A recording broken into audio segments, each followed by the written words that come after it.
can it be? Showing up with Tony T, yes, Ramon SEO.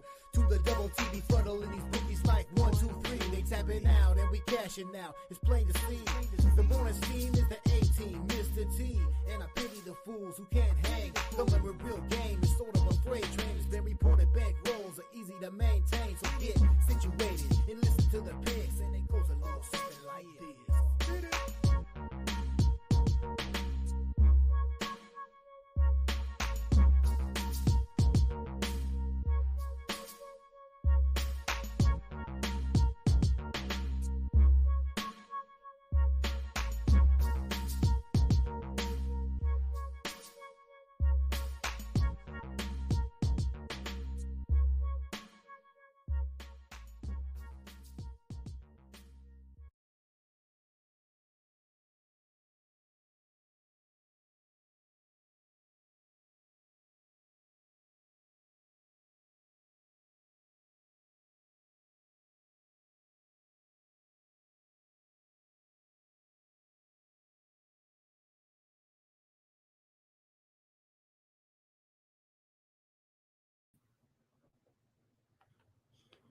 And a pleasant good morning to you from JoniesPicks.com. This is Ramon Scott. Welcome to the Morning Steam for Wednesday, January 17th. I'm coming to you from the sports betting capital of the world, Las Vegas, home of the Super Bowl. And getting ready for this weekend's Pro Football Action Conference semifinals. And great week here today on Wednesday. We'll preview the action for the NBA, some college basketball, NHL as well. Get your comments, predictions, and winners in the chat from our chat crew. Hello to everyone. Thank you for joining me for today. Great to have everybody here. We'll hopefully have some winners for you today. And we'll just get the show started by saying hello to everyone, give you a few minutes to check in and see who's here. Thank you, everybody, for stopping by to see me. Got a little bit of news today. I don't think there's anything earth-shattering. There's, maybe coaching rumor mill is probably the thing that I was most interested in looking at the headlines today. Gerardo was leading us off today, as well as Thomas Bird joined me in the Discord, where I've already posted today's early morning college basketball movers. The early steam action is reported by the line services. Check it out in our Discord. Get winners from the crew as well. Justin McKelvey, got to get it right. I think I have it right now. They said it last night, and I finally realized it. Justin's so humble, never felt compelled to even correct me, even when I asked him. Humble man, got the Cavs today. Thank you every day, sir, for your picks. Appreciate you very much. Kenny Jackson here today. Poppy rolling with us today. We got a UFC action this week from Toronto, Ontario. We're heading to Canada. They haven't been to Toronto in a while. Our Tomps is here today. Nicholas Handy. Real World here today. Woo. All right. Great to have Real World here. Also, Tim Humphrey checking in. Thank you, Tim. Obviously, getting a chance to stop by and say hi. Must be a listener here there. And just getting a chance to check in today. So really appreciate that. And Thomas is a little warmer now. It's warming up maybe just a little bit here. Timmy Two Shoe here today. I'm going to go over to Tony'sPicks.com and see who did well with the premium picks yesterday in just a moment. Just want to start to make a little bit of conclusions here with the NFL head coaching rumor mill carousel. Hello to Blake today. I'm surprised, but Jim Harbaugh could be closing in on a job with the Los Angeles Chargers. Going to get a big dose of reality. Jim, hopefully he did his due diligence. Maybe the Chargers are ready to change their attitudes a little bit. I'm sure that Harbaugh is a guy who's going to hold an organization accountable for making sure that everything is up to specs, especially a man who pays attention to detail like Jim Harbaugh. I'd be very excited if that were to happen. It could be closing in Harbaugh, the favorite to be the next head coach of the Chargers. Hey, Bill Belichick has only interviewed with one team so far. That team is the Atlanta Falcons. Could Belichick actually be headed to Atlanta after all, or will Bill just end up having to ride off into the sunset? Is there interest in Bill? Can they come to terms? Look, I want to think that the Cowboys could still be interested. Maybe Bill could be hands off. Maybe he would work uh, with Jerry in a co-personnel capacity. Why wouldn't you want to have a guy like that hanging out with you? But the ego's just maybe too big. Look, Jerry's convinced big names before. We've talked about it. I mean, all the way from Johnson, whether or not you count Switzer as a big name, Parcells, whoever.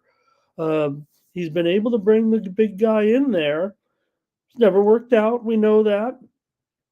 The dynamic would be incredible, but maybe it's not going to happen after all with the Dallas Cowboys. Fernando here as well.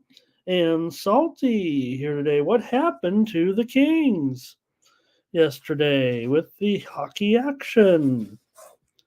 Chad here today. The Sun, I mean, what is going on yesterday?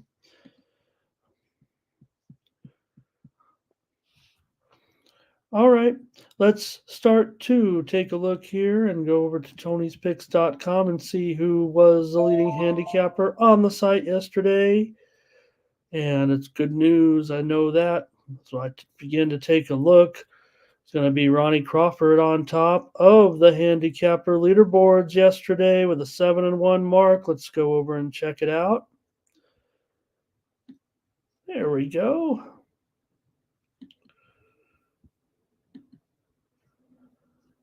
All right. And there is Ron Crawford on top of the handicapper leaderboards with a 7-1 mark yesterday. Mark Butterscotch Eubanks up there at 8-3. Nick Lagaretos 4-0 on the leaderboard yesterday for the last 7 days. Nick on top with 14 2/3 units of profit. Joseph Schultz with a nice record here over the last 7 days, clicking in at close to 65% or so, 7.5 units. Butterscotch up there, nearly 7.25 units. Gene got picks, having a pretty good run as well, over 60%. And Latifah Collins over the last 7 days, showing good profit. Mark Butterscotch Eubanks is up over 24 units over the last 30 days. Gene got picks up over 22 2/3 units.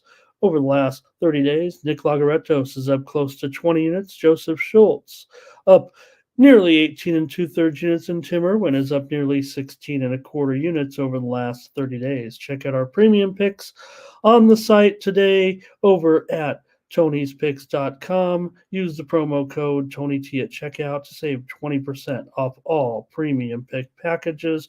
You can click on the All Cappers tab, find the handicapper of your choice, and that's how you get signed up. All right. Looks like I'm just lagging there a little bit with my internet. That's okay. We'll just continue on with the show here today and see what's going on. Who else strolled in here to say hello? Perky is here today. All right. Nice to always have the Perkster. Just we get rolling with the show a little bit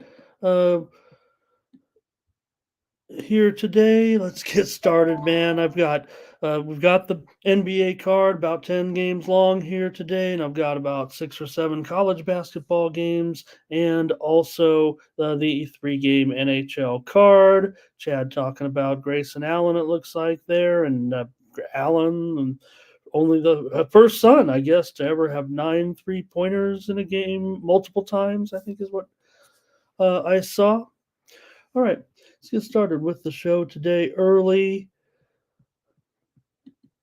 and get rolling with the Timberwolves and the Pistons today in this one. Of course, the Wolves be huge favorites here on the road by 11.5 at our last check.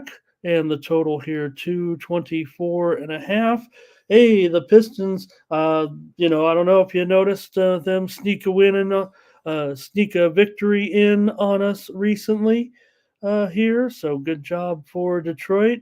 Don't know if we had a chance necessarily to review that victory over Washington. Someone had to win when the Pistons took on Washington the other night, and it was Detroit finally picking up a victory on the road, nonetheless, by 12 points over the Wizards. Snapped that another losing streak. So good job here by the Pistons. The widely reported steam did come in on the over in this game. Sharps came in over 223.5.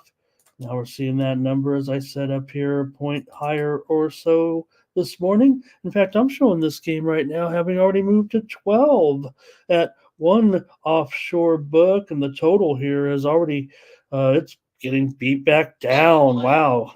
I thought I was being cool because I was probably going to come in on the under here, but looks like the Sharps have come back pretty hard on this one, showing some 222.5s out here right now. So, Detroit doesn't play much defense. They're 24-15 to the over this season. Minnesota, they're 3-6-1 to the under in their last 10 games, but on the road, Minnesota is 13-8 to the over, but maybe that's against better teams to a certain extent because as a favorite, they still are pretty sharp to the under. It's just that Detroit goes over so frequently, maybe it's not really a factor when it comes to this particular matchup. Detroit's still just a 6-12-1 record against the spread at home this season, and obviously that's always in an underdog role pretty much. As we mentioned the other night, Detroit only been a favorite 3 times and lost all 3 of those. So for Minnesota, still pretty decent against the spread, especially as a favorite, 15-12-2 as a favorite. Maybe their best role, but still pretty heavy on the price here. Got the question about the Ant-Man in the chat, and he's questionable. So, maybe it's a wait and see from some. Matt D's here today. Good to have you. Ray Otachi, Jeff Schramm here today as well. All right. Thanks, you guys. Like it, smash it. Thomas said wasn't Ant-Man, and maybe he is having some difficulty here. I mean, the injury report does list him as questionable with a knee problem currently. The news on him, let's see if we can't draw it up here officially. Played 38 minutes on Sunday with a big wrap around his knee.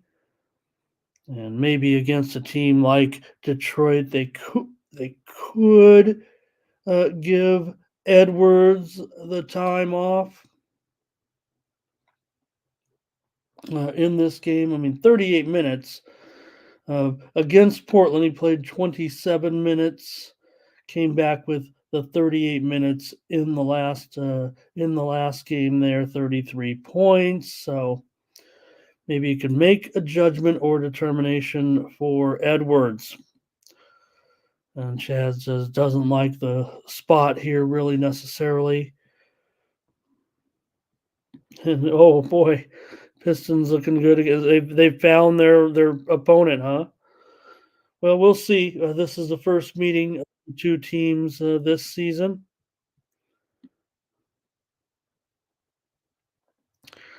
All right, Curtis stopping today. Hello, sir. Great to have you on your old account, on the account we like to see you on, or at least to see your face. All right, our tops here on the Wolves. We've got Thomas Bird making his pick, Pistons plus the points. And Chad says Pistons and the points here in this one. My play's on the under here with Minnesota and Detroit.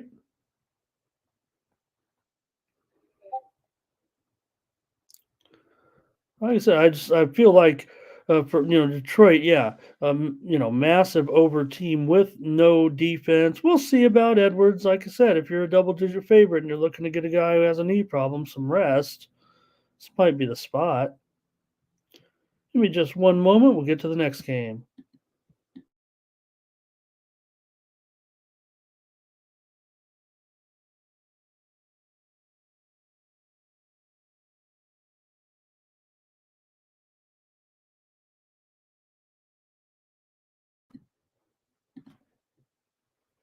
There we go. Okay. All right. I'll take the under as my play here with Minnesota and Detroit.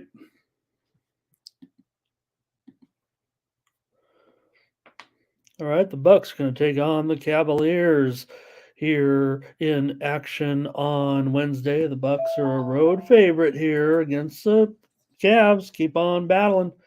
No doubt. But maybe this is still a pretty decent matchup here for the Milwaukee Bucks. Maybe interested in this, maybe show some interest in this one. Certainly, the Bucks with 28-12 record. Cleveland here with a 23-18 record. They've done a great job fighting through injuries here. Just shows how kind of deep Cleveland has been, and steady coaching, good program there, despite maybe still being a little bit outclassed by several of the teams in the East and in the NBA in general. But a lot of people are going to, I would think Cleveland's going to be, Milwaukee's going to be pretty popular here as a short road favorite.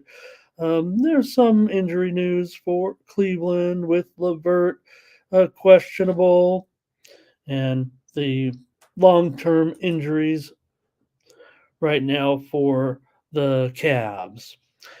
Cavaliers are 6-4 against the spread in their last 10 games. Milwaukee, meanwhile, just 3-7 against the spread. Milwaukee, pretty bad favorite, that's for sure. 15-24 against the spread this season when laying points. Cavs just 7-8 as a dog. The Bucks on the road have been a big time over team this season. 10-7 to the over, maybe even more so at home, just in general an over team. Cleveland's gone under 3-6-1 in their last 10 games overall coming in.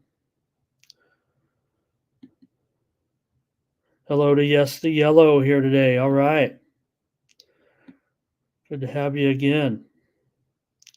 Now, Chad's ready to come in with the Cavaliers here, plus the points. He does want to take those points. Ray Otachi on the Cavs. Kenny Jackson on the Cavs. Chad says, just no way. You can't be laying points to this team right now. Feels like the Bucks are in a pretty good groove, though. They've won 3 straight. They were all at home, though. And Cleveland on a winning streak certainly right now. How they do it, I don't know, but they've got, some consistent play certainly, especially from Mitchell. But Thomas doesn't, what is he, has under on Mitchell's PRA? Jeff wants to go over in this one. This is a second meeting between these two teams this season. But the Bucks won the first one here in Cleveland, 119-111, as a 5-point favorite back on December 29th.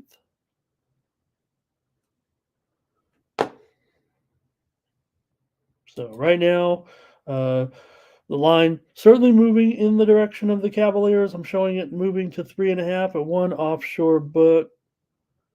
This total did open higher at 238 for the most part. Now we're down to 236.5.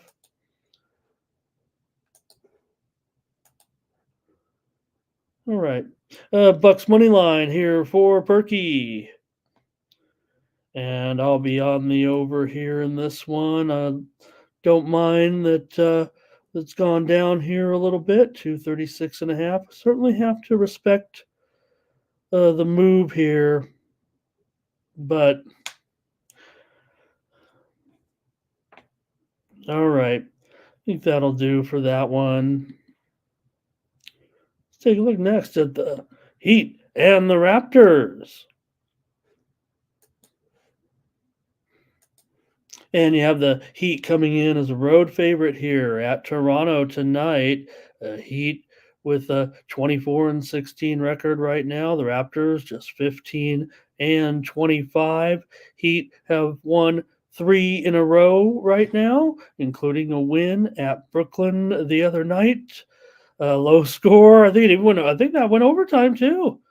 And before that, they beat Charlotte at home. They beat Orlando at home. Heat are 11-8-2 against the spread on the road, of all things. Toronto, 6-4 against the spread in their last 10. They've been pretty average against the spread, but they're kind of having some home issues.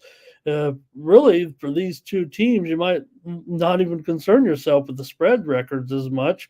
You've got Miami as a favorite. They're 12-9 straight up on the road. They're 18-5 this season as a favorite. Toronto as an underdog is 6-18. And they're 3-7 against 6-18 straight up as an underdog.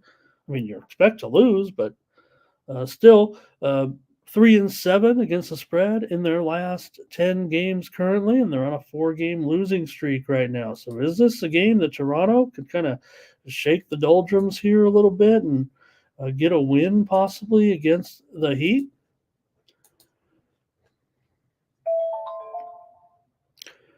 Toronto has gone over in 8 of their last 10 games, but Miami's gone under in 8 of their last 10 games. Miami's also 7-14 to the under on the road, and the fact that Toronto, for the like I said, over in 8 of their last 10, over in 14 of 24 games as a dog. They're over in general, but they're just 9-10. 9 overs and 10 unders at home. And Miami, with being such a strict road team, I think that kind of plays into the under here a little bit.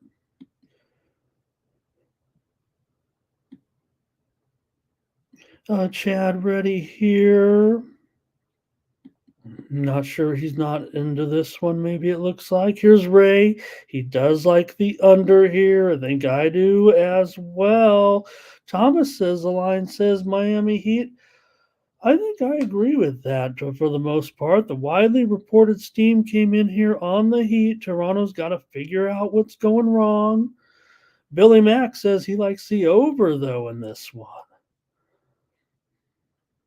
All right.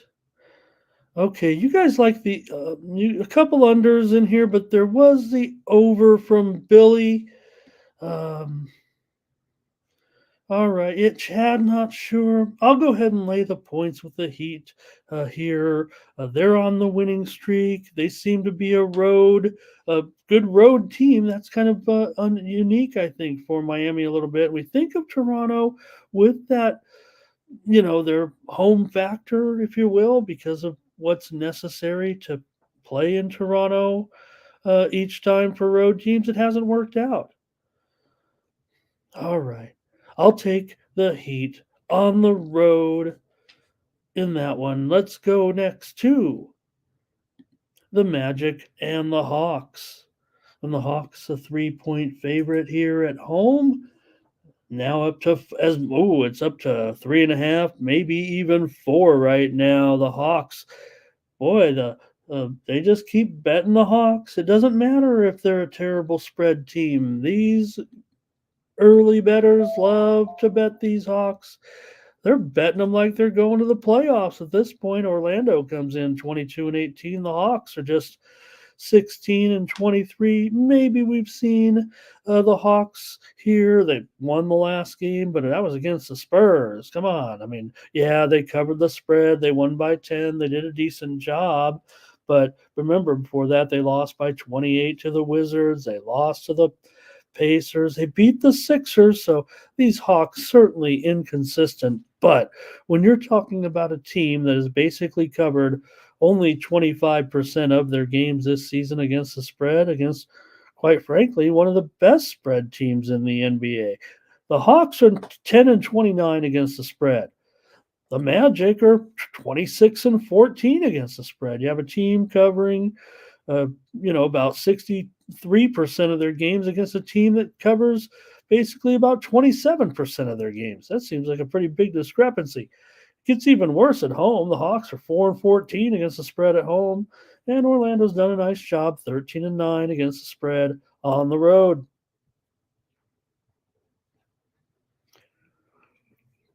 Atlanta has gone over in 12 of their 18 home games so far this season. Atlanta has been an over team for the most part. They have gone under in 6 of their last 10, and Orlando's gone under in 7 of their last 10. But Orlando's been, mostly an under team, 17-22 to the under. All right. Any comments here from the chat? We'll take them. And see what you have here for the game with the Magic and the Hawks. Here we go. Here we go. we might do every game with a little Dak Prescott. We make a big deal, right? It was just probably something starting practice, and now it's can't stop saying it once the game's on. All right, Chad says maybe the Magic's the only way he can look in this game. It was the Magic that took the widely reported steam here in this game at plus 3.5. Interestingly, that line moved to 4, but the bigger early move was on Orlando. I mean, like I said, I'm all into the why wouldn't they just revert to what's been going on? Atlanta woeful against the spread at home. Now, Orlando's not very good as an underdog.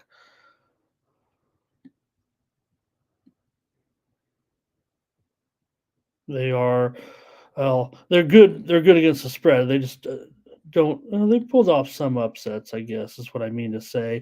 Here we go. Thomas also on the Magic. Kenny on the Magic. Ray on the Magic. I think Thomas is saying they defend the paint better than the Magic, or they are starting to defend the paint better and maybe leading to some improvement right now? Right, Chad says, we're going to, it sounds like, keep going against Atlanta, but maybe not just here against the Magic today. I do like the steam on the Magic. I like almost everything about the Magic for the most part. Maybe the total's the best spot for me here in this one. But you guys have some more comments. Let me just weigh these factors here too. Take your guys' comments into consideration. Thomas does like the under. Thomas Lewis anyway, and Thomas Bird says tickets on Atlanta. All right. One Line Service is reporting to me 2/3 of the tickets on Orlando. The other line service says 54% on Atlanta. So split opinions from the line services. Again, the different ones use different books. That's something certainly to consider as well. But I'll take Thomas Bird's information here that says the tickets are on Atlanta. So what does that say to me? I don't know. Lucky Power, hello. Magic money line here for yes, the yellow. Okay. Oh, Chad, that would be, if they shouldn't be dogs here, then this sounds like a premium. Let's do it. I kind of want to stay with the program here and, back the team that covers the spread more frequently. I don't know if you guys notice, that's what I tend to do. Seems like you want to go with teams that, continue to make the money. All right. Why is that, Chad? Why do they keep getting bet? Why and you talk about the gift that keeps on giving. I'm surprised we're not doing it today. I want to do it. I want to do it. I kind of like the total pretty heavy here to a certain extent that I might want to use it as a premium. So I'm going to go ahead and take Orlando. Just going to go back to the well here. If you can't, I understand if you can't do it today. Maybe Atlanta can get a second straight win. They don't win two in a row ever, right? But Daryl's ready for the United Football League. Like, look, he's got it in his order of preference: UFL, CFL. Oh, and a little sprinkle a little baseball in.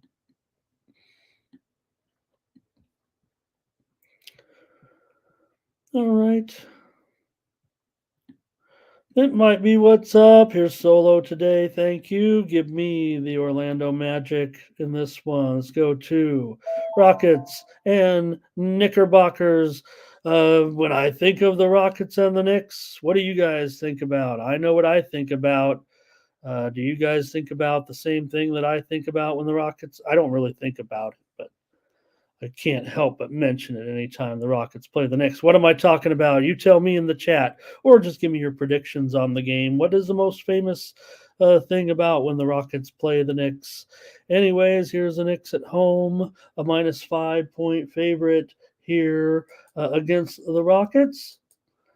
And it's up to 5.5 right now at Bovada. That could be the direction it's headed. I'm also showing the total up to 221 now at spot or two. So let's maybe just call it 5.5 and 221. It feels like to me that's where it's headed at this point, even though the widely reported steam did come in on the under in this game. It seems to be heading higher now. In the game between the Rockets and the Knicks. The Rockets have come down to earth here a little bit. They played some tough teams, losing to Philly, losing to Boston, but they also lost to Detroit. They lost to Chicago. They're not covering spreads at all right now. The Rockets getting a little dose of reality, little reality check of late for struggling Houston. For the Knicks, they lost to Orlando at home last time out, beat Memphis as a big favorite before that, and lost to Dallas before that. So maybe not all perfect for New York, but maybe they're in their best spot. They're 9-6 against the spread at home this season, while the Rockets, who continue to be a decent spread team, they are 6-11-1 against the spread on the road. This young team is starting to see some troubles here, really, of late against the number. The Knicks playing pretty good defense as well. Rockets don't play much defense. Knicks are 2-8 to the under in their last 10 games. The Rockets 7-3 to the over in their last 10. You guys are already firing away on this one. Let's take a look and see what all the fuss is about in the chat. Thank you, Daryl, for your plays today. That includes the Heat and the Jazz tonight. Thank you. Chad says he likes the Knicks first quarter, half and full. He's got the trifecta on today for Chad. Ray likes the under in this one. Play it to the Knicks pace, maybe. That's what it feels like.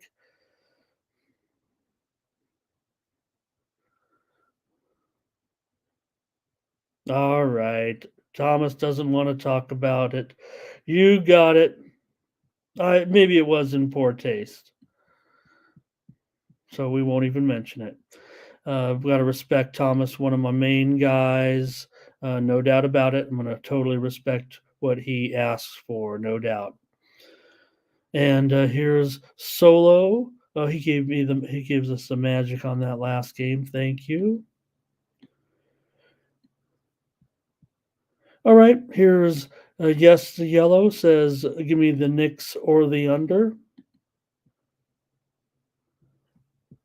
And Thomas does have some concerns about the injury report in this one. I wouldn't say the injury report is totally impactful. Brunson, obviously a big deal, questionable with his calf injury. I believe the news is pretty positive, though. Let me see if I can't give you the best report on this right now. And it could come down to a game time decision. Um,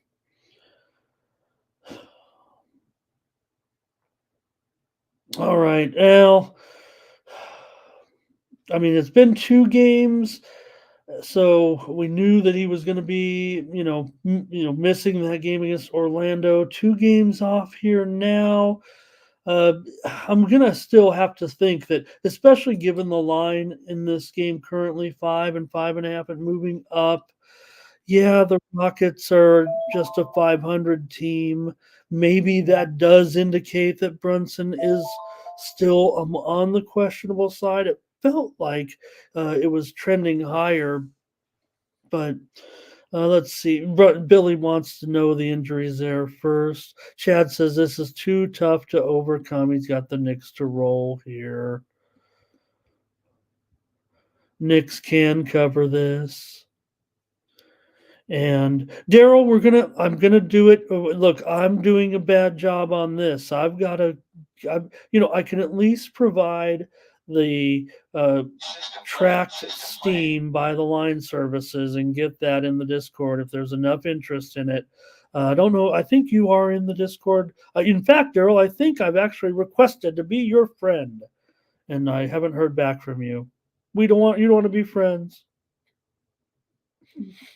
So we'll try to do that, Daryl. Look. The thing about Euro basketball, it's on at a perfect time.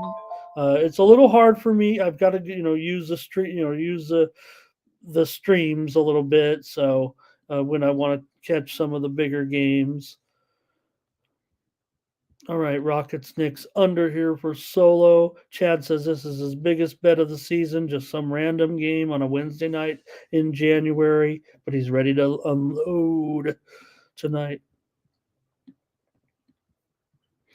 All right, Thomas Lewis saying over. That's what it's supposed to be, though, Chad. That's what you're supposed to get it in the most nondescript games. Just as there's just don't have to tell you. I mean, there's always going to be more volatility and some. That's why it does say when some people are like sit out the biggest games, the playoff games. That doesn't feel like those are the ones you'd sit out as a handicapper, right? You'd have the most information, right?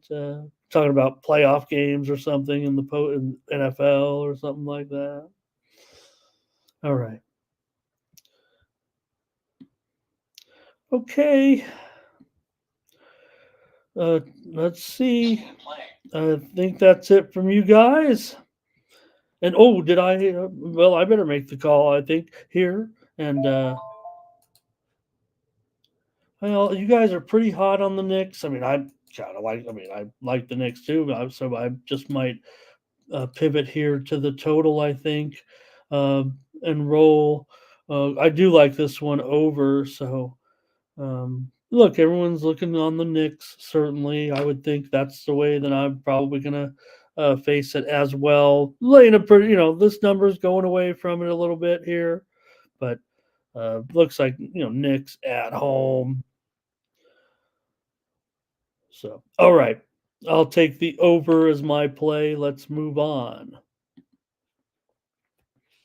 with the Spurs and the Celtics here. Celtics going to be laying a big number tonight for sure. Celtics, what can you say? They're just on a terrific run right now. Again, they've moved to the favorite as in every category, though, at this point. The way this thing's going, they've been just really scorching. They've won them all at home so far. They're not going to lose this one, obviously. Can they be interested enough to get the number here against the Spurs today at laying 16? Is anybody even interested in something like that? They're playing the total, just sitting this one out.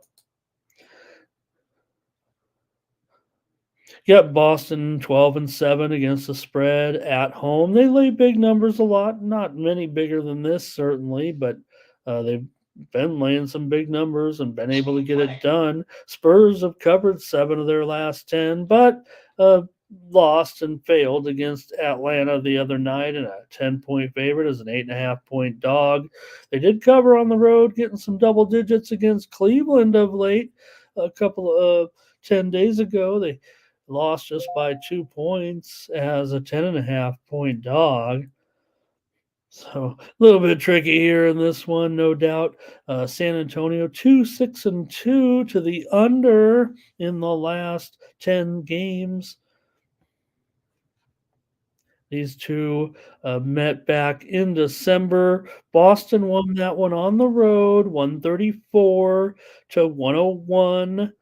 And they won the meeting here last season here at home, 137-93 is a 17-point favorite. That's obviously pre-Wemby, but nearly the same exact spread, and it went under in that one, under 231.5. So there might be a little bit said for this total moving a little bit higher here to 237.5. Jaylen Brown looks like he's going to be in this one. Porzingis is questionable. Derek White questionable. So I don't know. I mean, maybe the free play is going to be on the side because it's such a big spread. And I'm not sure I could do a premium even with whichever side that I was interested in. Let's take a look. Chad's first. He says, give me the Spurs to compete in the first half here. And, can Wemby, I mean, I guess it doesn't matter. Rookie of the year can be on the worst team, right? I would think. Are there other... this guy, it's definitely a monster season. I mean, that's just crazy, crazy. He's got so much to learn, but look at his numbers compared to some other top draft. I mean, they're terrific. And Kenny says Celtics to roll here. I think he's making an exaggeration to make a point that they will be able to cover this spread. And Jeff says, yeah. And if anything, right, maybe the Spurs have also suffered a little bit because of the Wemby factor, right? There is a little bit of motivation to beat one of the world's, top young and upcoming players. I don't know. Daryl says you could just roll with the Celtics. They just get off to such terrific starts, raise on them in the first half. Thomas Lewis is going under. Thank you, guys. Great crew. And Chad says he's got Holmgren still as the rookie of the year. And it could be Chad, but, agreed, really, if you think about the impact of maybe overall but it's tough to overcome the when the vote comes down. Jeff says it too, but it's going to be really tough. You know how the biases might be, I think, in this one too, a little bit. It's just a matter of maybe they can compare the teams, level of play a little bit. So, all right. Thanks for your picks on this one. Like I said, I'll probably just go with the side here. I'm, just feels like to me that maybe I don't want to go with the total here when everyone's going to be picking on the side a little bit, or not going to be picking the side here with a 16-point spread. But I think the Celtics, I'll probably go with the Celtics to lay it here. Thomas says he'll take the under. He thinks they get a big lead and they rest them. But Celtics are deep too, right? Oh, man. They're great right now. It's really hard to, other than the fact that, we know the Celtics, maybe not the clutch team that we need them to be in order to get all the way. But right now, they're just playing so well. And obviously with this it's 19-0 at home so far this season, at home for the Celtics. All right, and I'll take them here. I'll lay 16 on a I'll lay 16 points on a free pick show. Hornets and Pelicans. I might not lay 12 on a free pick show, even against the Hornets. Well, maybe. I don't know. The Hornets are trying to find the formula here again right now with just 8 wins currently. The Pelicans with 24 wins so far this season. And they're right now a 12-point favorite here. Total here, though, has gone up to 229.5. The widely reported steam, there was side and total from the Sharps early in this one. They did take the Hornets plus the points for the biggest early move. The widely reported steam from the service and also the over did take it here. But currently at 229.5, that actually might actually be down a half a point off that number. I entered those numbers in uh, a couple of hours ago, so I may have missed another move. Let me actually take a look at the moves here and see how they've been rolling in this morning with the Hornets and the Pels. Yeah, it's been two-way action, no doubt about it. Here most of the time. All right, start to maybe take a look at these two teams here, Hornets and the Pelicans. In this one, you got Pelicans, pretty solid spread team for sure this season, 12-8 at home against the spread.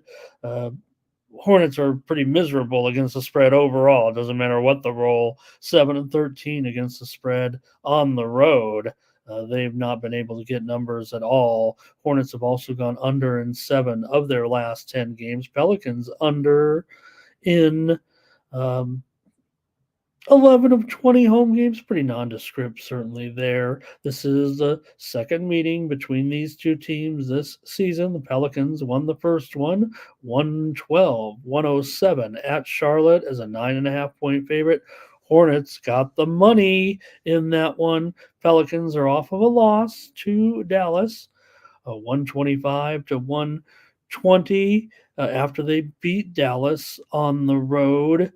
The previous 2 nights earlier, anyway, 118-108.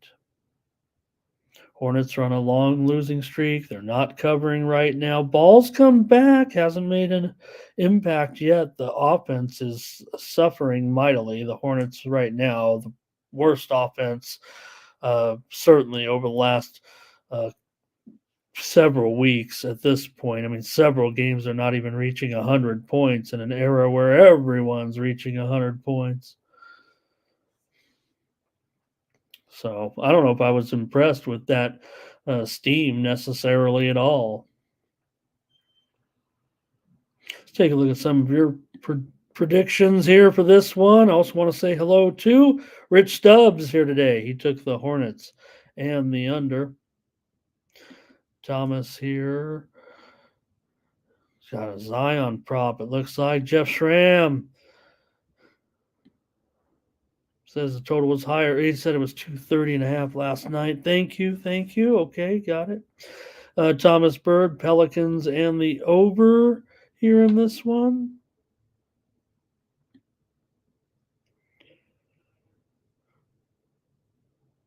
And Chad says, maybe I think he's on the Pelicans here right now. Maybe the first half is what he likes, so maybe they'll get off to a good start. Okay.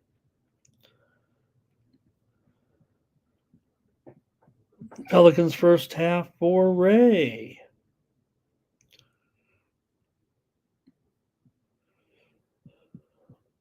And hello to Stephen Downey and good morning. And Brent Cook stopping in. He says the Hornets are just bad right now. Lay it with the Pelicans while you can. Maybe take a Pelicans spot here while the Hornets are reeling right now and searching for answers at this point. Because right now it's not good.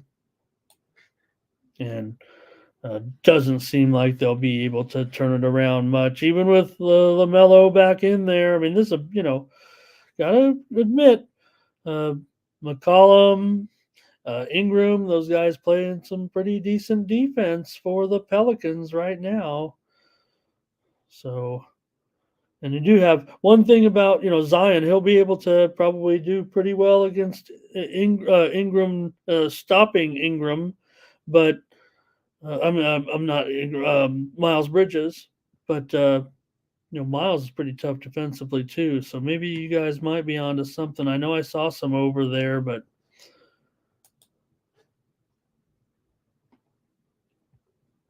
Brent's got him by 20 here. Oh, all right. All right, man, that's a lot of points delay, but this Hornet situation is pretty bad. Let me go ahead and take the Pelicans, lay these points. All right, laying 12. Whew, I'll do it. Man, there's some big spreads here. Oh, let's get back on track with the Mavericks and the Lakers. This one's a close one tonight. Lakers here favored by 3.5. Total 244. Ooh, this one's going up, up, up.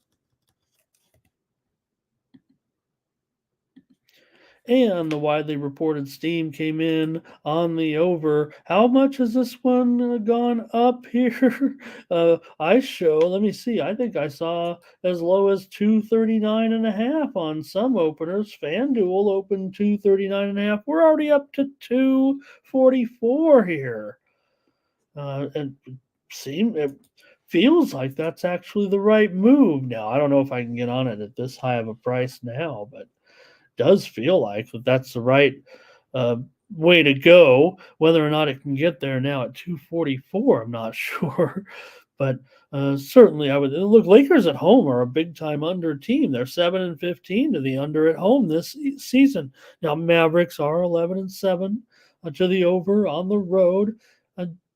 Look, Lakers are taking the action here. We know we still have to worry. Right now about some of the things on the injury report with Luka, questionable with an ankle injury. It doesn't feel great, right? I mean, if the Lakers are kind of moving, favored here by 3.5 points, they're not playing that well. Both the stars are, on the injured list today. Lakers did beat OKC. They did a nice job, certainly at home. They were a dog in that one, remember. Before that, they lost to Utah and Phoenix. Dallas off of the win over New Orleans. I talked about those games, right, guys? And it happened in that. It also happened in the last game we just talked about, the Charlotte New Orleans game, I think it was. Yeah, where the two teams play the back-to-back. Not the back-to-back days, but they play at one site. These two, remember. So Dallas just played hosting New Orleans in 2 games in 3 nights. The second game of those are right now, and there's been 27 occurrences now, and it's going over more than 2/3 of the games. The second game of those, and it's only happening between conference opponents because those are the only ones that are going to have consecutive multiple home games at one site. The NBA, to reduce travel. A lot of people say it's to reduce costs, like the NBA is trying to cut costs. Okay, anytime you can cut costs, but the players have really requested this tightening of the schedule. Let's play 2 games. That was something that was, I believe, negotiated or put into some of the players wanting to reduce the travel that way.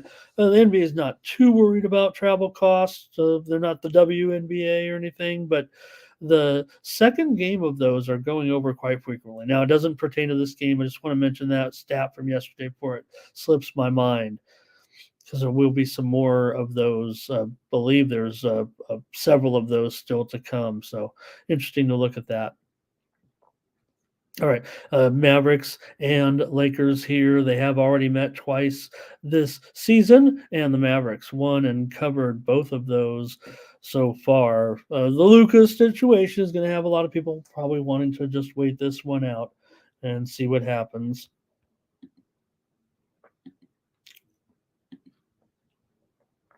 So, all right, let's see here. And we've got Mavs and Lakers over here for Solo. Mavs and the points for Chad. Maybe it's going to be the dog day today. Kyrie's going to have a big night here, especially right if there's this would be if there is no Luka, right? Because I mean it's a terrific matchup for Dallas. Quite frankly, the way the Lakers are playing defense, right? It's a great matchup for anybody against the Lakers. The way they're playing defense, right now. Like I said, though, 7-15 to the under at home for the Lakers, but really it's a matter of how kind of controlling the pace with LeBron. That's what kind of has me concerned about this game because I look at the matchup for Dallas and it would seem like probably could have it their own way, maybe especially if they are at full strength. Okay, Thomas Bird says he'll be the star of this game tonight. Yeah, AD is a superstar, make no mistake. And you know who one of the most durable players in the NBA has been this season? Anthony Davis. I say it from a level of he's really. I think it's safe to say to me. I mean, yeah, we see him on the injured list a lot. Maybe that's just their style, but seems like he's been out there when they've needed him. We haven't had as many Anthony Davis to the locker rooms this season, right? It's only been a few. Chad says the Lakers are so bad they don't even need Luka to win this game. I'd say the Lakers are just really inconsistent. But at this point, I think everyone's off of off of what we saw, right? From yes, they won the NBA Cup. Let's put some respect on that thing, all right? All you haters just call it the in-season tournament. Raise on the Lakers.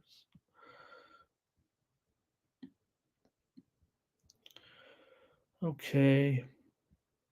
Yeah, no doubt. Inconsistent's not good. Believe me, I feel that right now. Dallas has been the better spread team this season. No doubt about it. The Lakers are not great against the spread. 18-24 ATS overall. Dallas 12-7 against the spread on the road. But feels like the spot for the Lakers here for me tonight. Really would like to know the situation today with Luka in this one.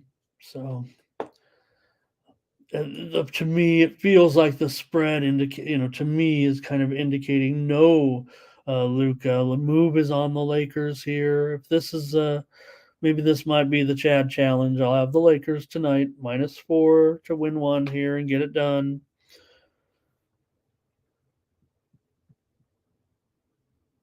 Yeah, and we don't know yet, but let me see if we have any early report out of this situation with Luka currently.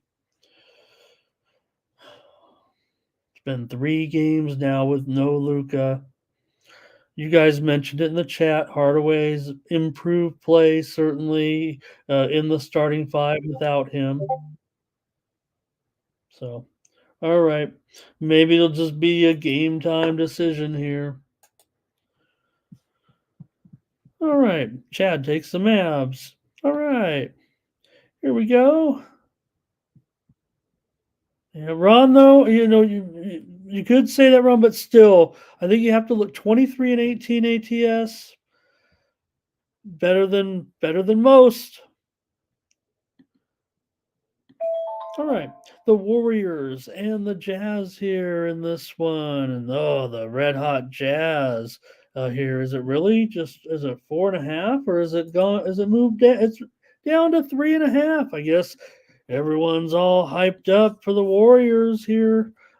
figure they'll just go in on the road and beat the Jazz like old times.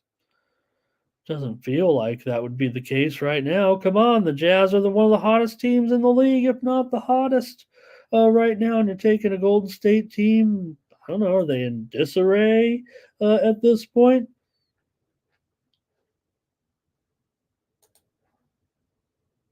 Feels certainly like they haven't been able to repair things here just yet.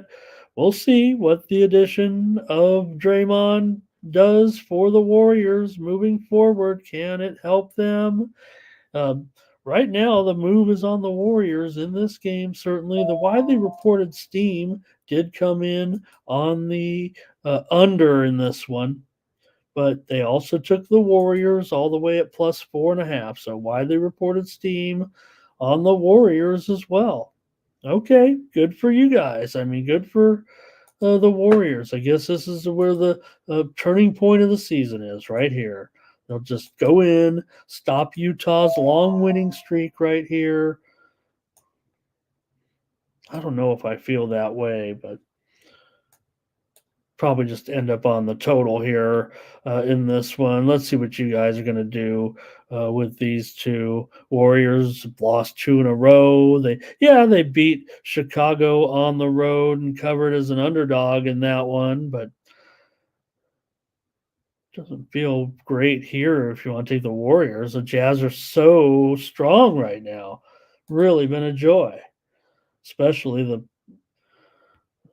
play of let's see here. Oops, get to this game here. Yeah, Thomas. It looks like it's over for Clay. Unfortunately, we don't want it to be. We hope that I don't think Clay's given up, but the body language, it just isn't there. Daryl says Jazz totally getting disrespected here right now. Come on. Kenny says staying on that Jazz train. Thomas says if the Warriors compete, they're going to have to go over in this one. This is the 4th meeting of the season between these two teams. Utah won already here at home, but they were a favorite in that one and they didn't cover. Utah was actually a 5.5 point favorite back on December the 7th. And Chad says this isn't the spot for the Jazz. That's what the line would indicate. The line would maybe indicate here that the spot is for the Warriors. This has been the one role. Warriors as a road dog. This is one area where they've actually, they've had this is their situation a little bit. But every situation is the Jazz situation. 16-4 against the spread at home. How do you want to buck that right now? Jazz have covered 8 of their last 10 games. They are 7-2 against the spread as a favorite. But the Warriors 11-5 against the spread as an underdog. So teams are kind of in their best role to a certain extent. I'm going to fade that totals team that's gone under. I'm going to take the over in this one with the Warriors and the Jazz tonight.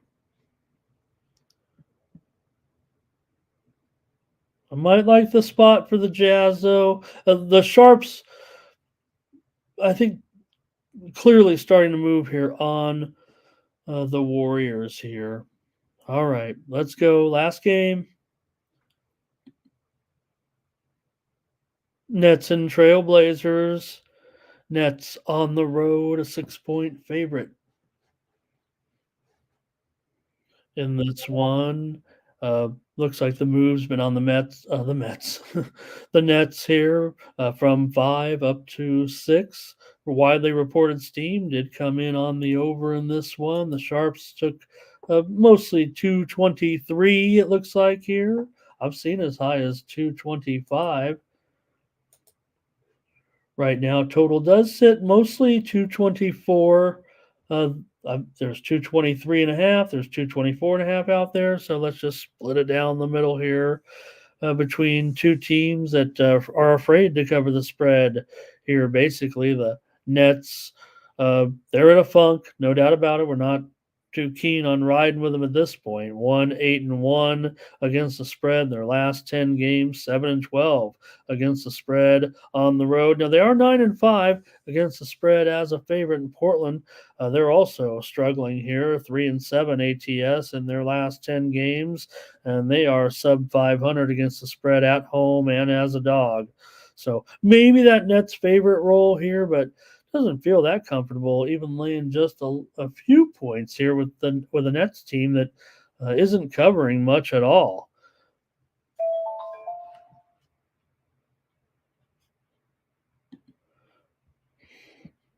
Let's see anything here. We've got Brent. He's got not only here's Lord Sports joining us today. Great to see you as always. Haven't seen you in a while. Or pleasure to see you. Brent says his numbers have this one in a big time upset tonight.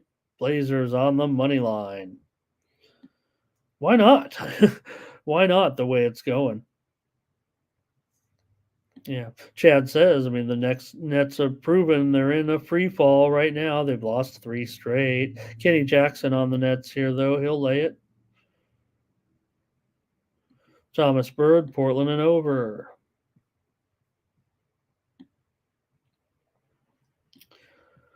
All right. Thomas trying to talk Brent into taking the getting on the Blazers, and maybe they're worth a money line shot here in this one. I will say this: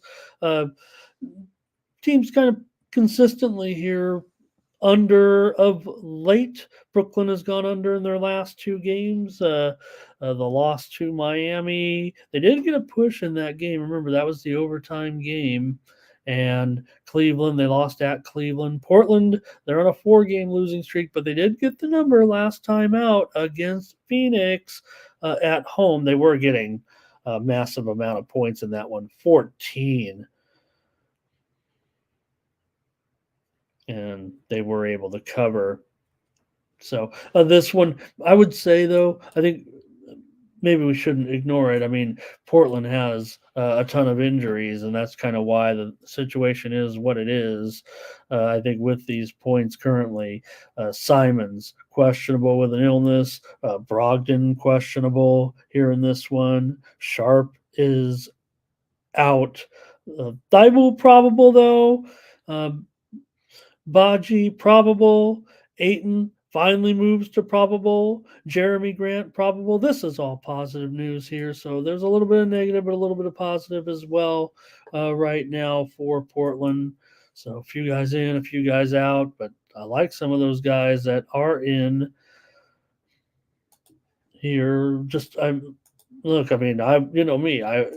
was feeling the Nets pretty early, right? We're kind of backing off of them now here. It feels like. All right. Here's Justin says, give me the Blazers plus the points. I'll take the Blazers tonight. And hope these returnees to the lineup make things a little bit better. Remember, you're getting 14 points in that last game. You were playing the Suns. Now, granted, the Suns have we're starting to make fun of them again a little bit. Maybe getting all the guys back has reduced chemistry a little bit. But when the Suns are favored by 14, you knew you were missing some players. Even if they were getting 14 at home, they were able to squeak out the money. So getting a few players back. Let's see if they can maybe get the money here against a team not covering spreads at all.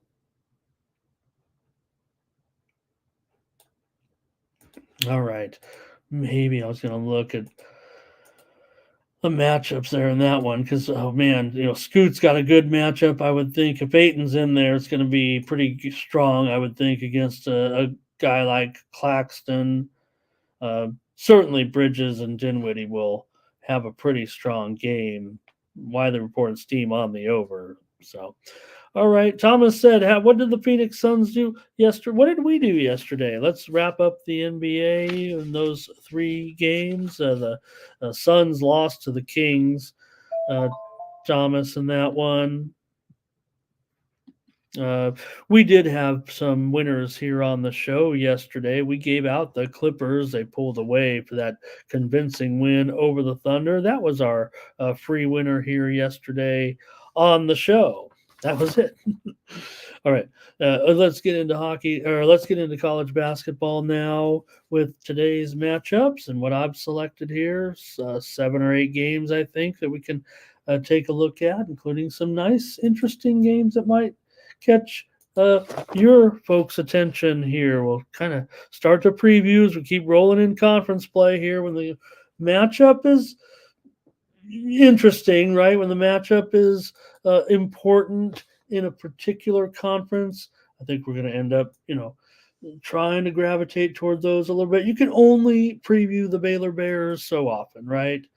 We saw last night some of the results in college basketball. And we had some pretty decent calls here on the show, including that Samford Western Carolina game to stay under. We gave you that one on the show. Tough break with TCU. How about that? I had an in-pocket bet on the under there. Well, that did go overtime. Good job by Cincinnati. They stormed the court with their victory there in that one. But just some other interesting games. Certainly last night, I thought maybe the Georgia Tech Clemson, that was one of the most interesting games of the night. Georgia Tech won in double overtime. Another game we lost. We lost. They don't like dwell on it too much, but overtime we got crushed on overtime games betting unders last night. I think we had a couple of them, certainly.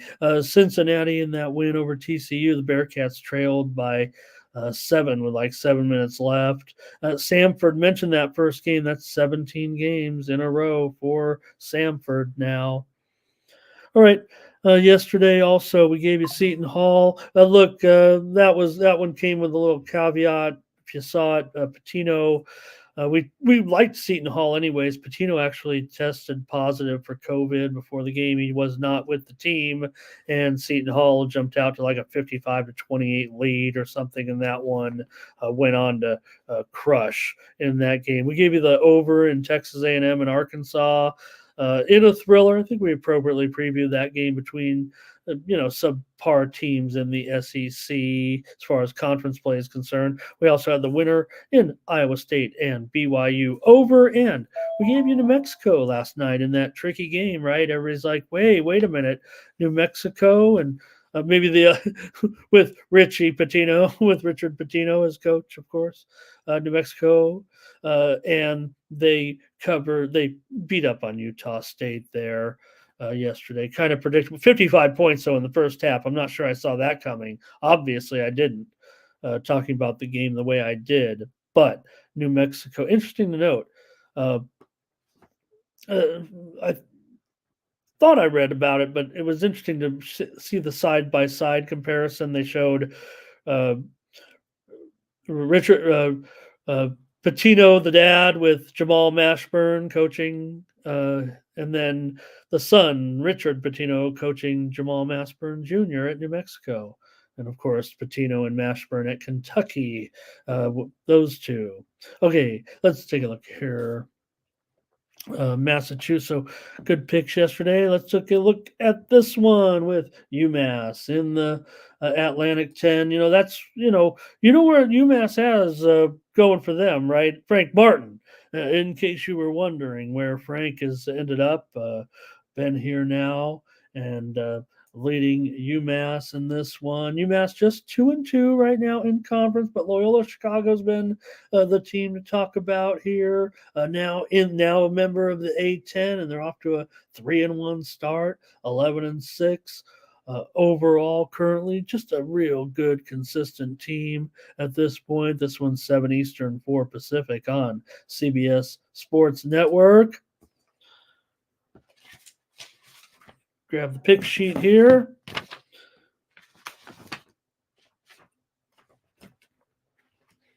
and roll with some stats too in this one because this one's a little bit. I just thought real interesting game here with Loyola Chicago starting to get a little feels like a little bit of publicity again currently just because of their entry here into conference play with a 3-1 start. Loyola coming off a win over St. Joe's 78-75 on the road as a 6.5 point underdog. They did lose to Richmond in a close one. They were favored in that one at home. Richmond got the win by 2 points, 58-56. But before that, Loyola had wins over Duquesne and St. Louis, both covers to start conference play so far for UMass.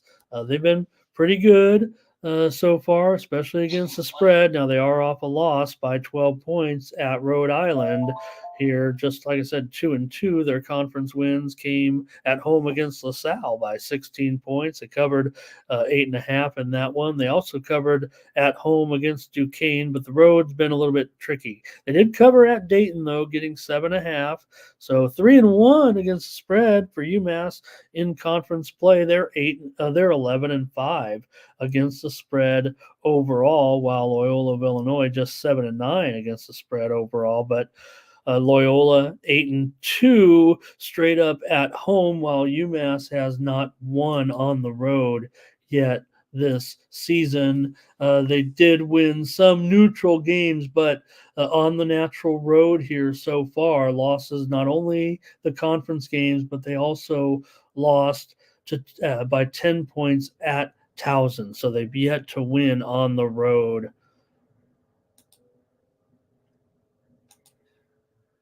All right. Here we go. It's going to be me and Thomas, it looks like, at least for college ball, or maybe nobody. We still got 60 of you here joining me yesterday.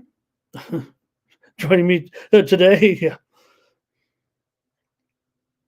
All right. Oh, okay. Thomas is talking about the game there. Oh, did I have that call incorrect? Oh yeah, the Suns came back to win that game yesterday. Yeah, no doubt about it. What was I thinking? Right, it was a massive comeback by the Suns late. That wild finish in that game. Maybe because they didn't get the money. That's all I was thinking about. That's all I was thinking about, sir. And Jeff said, "What about that last pick in the NBA? Right, it was the Blazers. We went ahead and took the Blazers." Okay, R. Thompson, UMass. Hello to Tyrone. Nice to see you. Yeah, yeah, no doubt. Big comeback there by the Suns in that game. Back and forth there at the very end. Exciting finish. Tyrone says, take Loyola Chicago. And I think that's where the sharps are on here. That's where I'm going to go. Loyola of Chicago. I would think that Loyola of Chicago, look, they are an under team, but I think against UMass, oh man, that total's high. Loyola goes under a lot. The sharps are betting the over like they don't know about these, how Loyola of Chicago is 2-10 to the under at home this season. UMass is 4-1 to the over on the road, but Loyola of Illinois, Loyola of Chicago, 2-10 to the under at home. I'm not going to mess with that. I don't think that sounds tricky because that's a high total. I'll take the Ramblers here minus 2.5. Or is it up to 3? It's up to 4. We can't cheat the line here, you guys.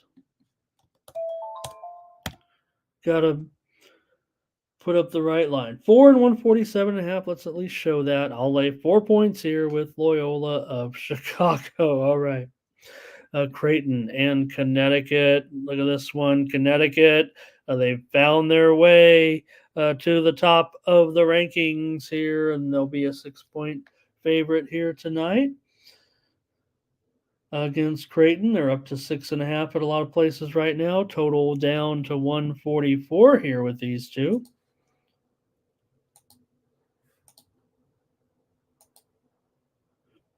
Creighton comes in 13-4. Connecticut is 15-2 right now, getting their chance at the top of the rankings with a winning streak currently. Now they didn't cover, but they were laying 21 to Georgetown. Remember the other night, and we took Georgetown, of course, in that one. Know that they're going to be able to cover 20 points. Even against this top-notch team. But before that, Connecticut was dispatching all comers. Xavier, Butler, DePaul. They didn't cover against the St. John's Patinos, of course. But you might consider Creighton maybe on the road not as strong, but they are 5-2 against the number so far this season. Connecticut just 5-5 against the spread at home. They've been favorites in every game but one game this season. They're 10-7 against the spread overall. Creighton's been a big time under this season on the road, 2-5 to the under. They're also 2-8 to the under in their last 10 games. Connecticut's gone over in 7 of 10 home games. Look, it looks like the Sharps want to kind of hit on Connecticut here.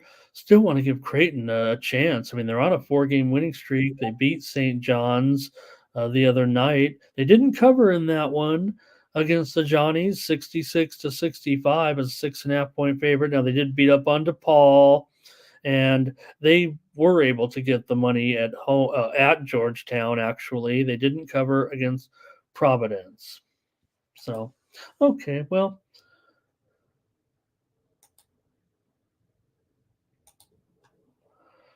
let's take a look here right now at the standings in the Big East currently, with Connecticut certainly 5-1. They're a half a game behind. Red hot Seton Hall, and Creighton comes in a game back at 4-2 right now. Certainly, with Connecticut, you still got to slow down Shireman. You got to slow down Alexander here, no doubt. So, two strong, impactful players. Creighton is on a massive run right now, like I said, with these unders.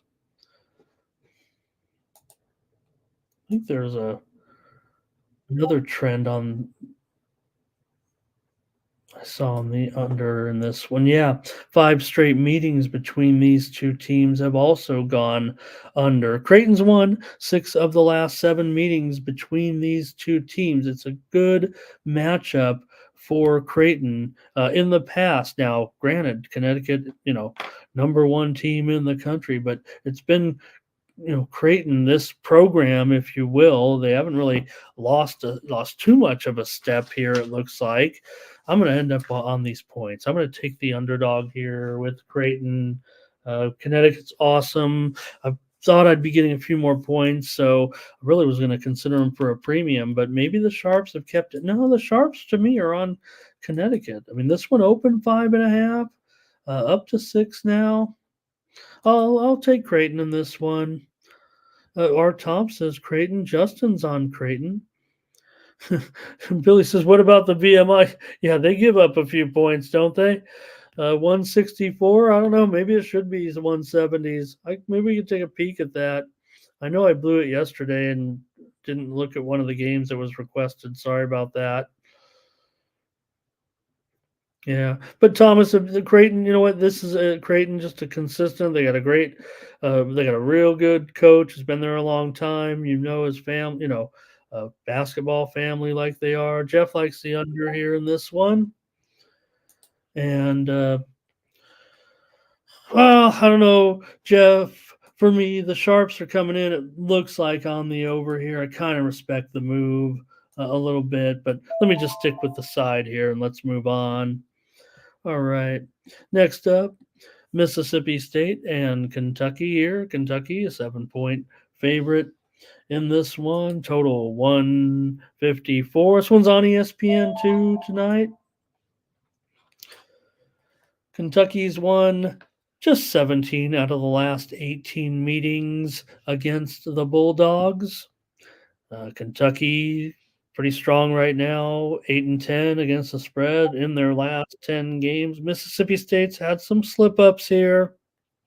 They just lost at home to Alabama by 8 points. They did knock off Tennessee 77-72 as an underdog, so they've been pretty inconsistent.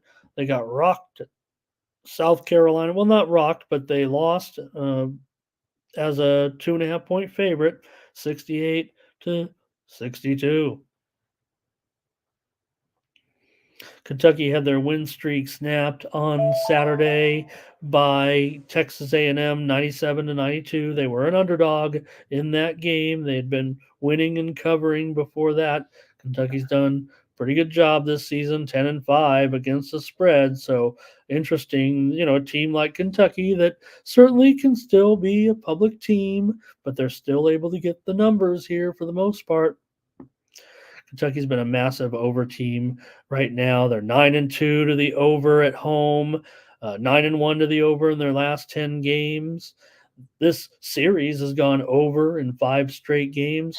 9 of the last 10 times these two teams have met here in Lexington, it's gone over.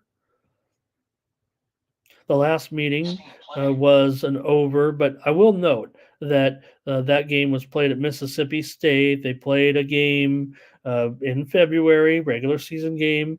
The final score was 71-68. It still went over. It was 128.5 points at that day. So we're seeing the total reflective run to the over. I will say that the meeting here last year in Lexington was 82-74. Kentucky covered. They did not cover. They were favored by 9. They won by 8. The total was 142.5, and it finished 156. This is the highest this total has been in this series in quite a while. So, but again, no matter what the total has been, when in Lexington here between these two teams, 9 of the last 10 meetings have gone over. Now, it had been lower in pretty much all of the other meetings. So what are we seeing here, from the Wildcats right now? Right? It's kind of like, is it real, or is it just the heavy offense, right? Okay, let's see here. Did have a few other notes on this that I wanted to take a peek at. No, that might be it. You guys have anything? I'm ready to go here on this one. We've got Bulldogs for our Tom's. Jeff Schramm says, give me Kentucky. They can cover. Thomas Lewis, maybe MSU Thurman. Thank you for your picks today. So Mississippi State, not a huge tendency to go one way or the other with the total right now.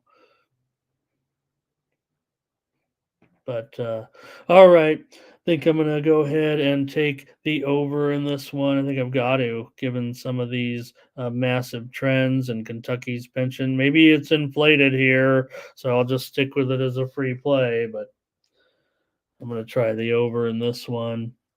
I know the contrarians are going to be wanting to hit this under.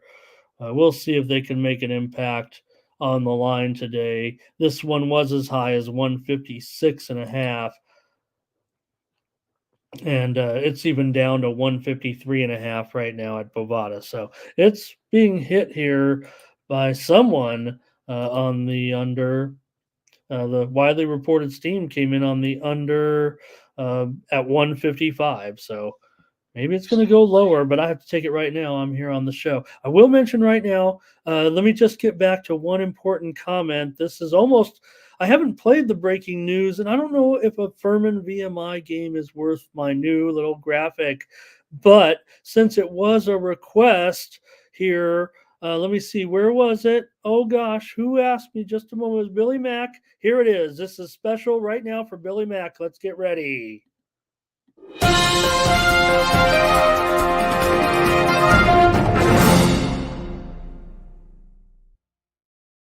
And the breaking news is on the total in the Furman VMI game. We just have to use that graphic once a day.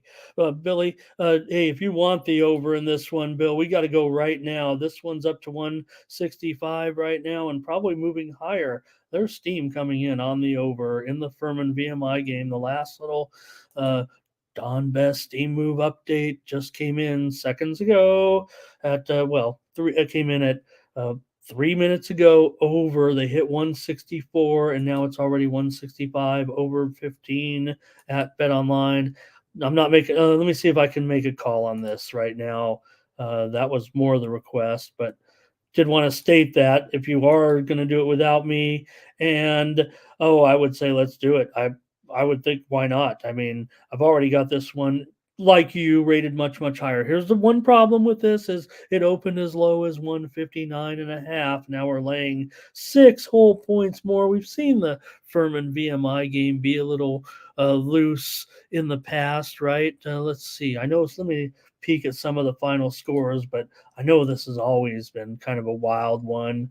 No, well, interestingly, 7 of the last 9 meetings between these two teams at VMI have gone under. 7 of the last 9. Furman owns the series. They've won 13 of the last 16 games, as might be expected. But the last meeting, Furman put up 94 points on VMI at VMI, and they scored 89 in the first meeting of the season between the two teams. 85. So in 2 meetings, Furman scored 179 points. That's 89 and a half points per game.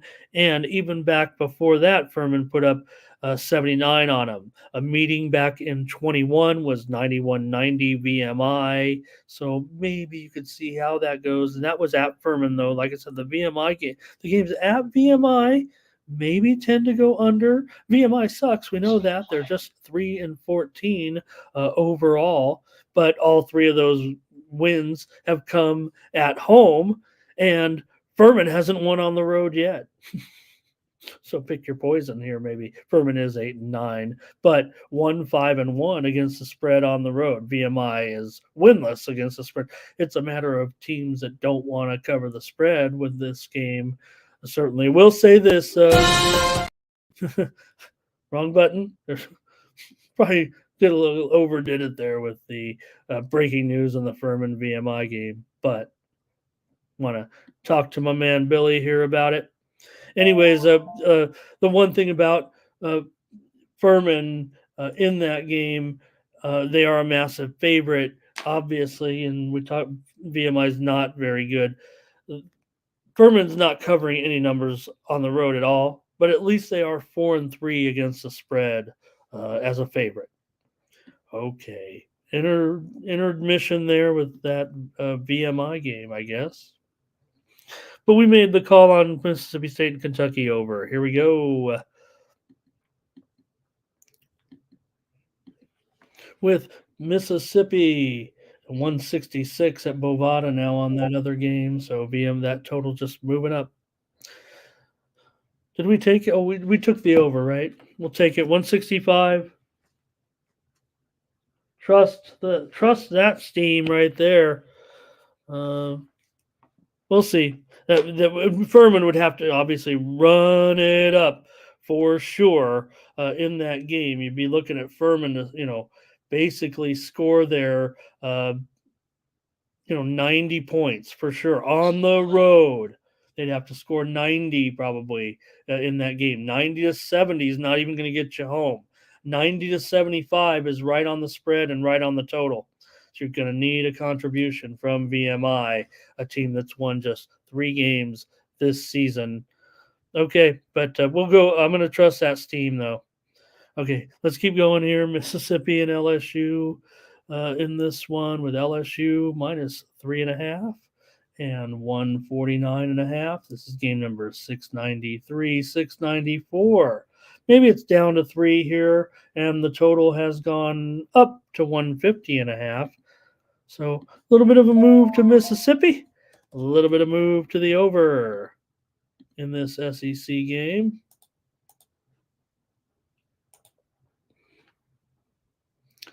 Right now, the LSU Tigers are 2-1 in conference. here, and Ole Miss also 2-1. So key game for both teams here, at least early on. We know Alabama and Auburn leading the conference here, 4 wins and 3 wins with no losses, respectively.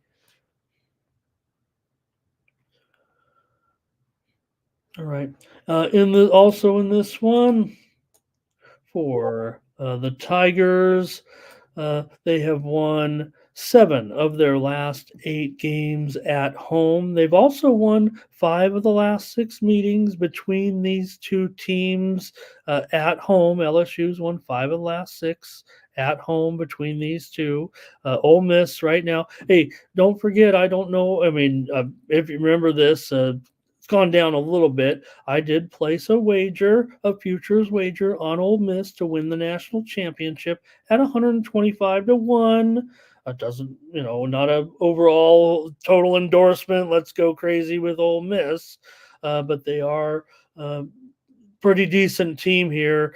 They are an underdog in this game, so LSU certainly a pretty good team as well. 10-6 though only right now. Ole Miss is coming off a win and cover against Vanderbilt at home, 69-56. They also beat Florida. They beat them up.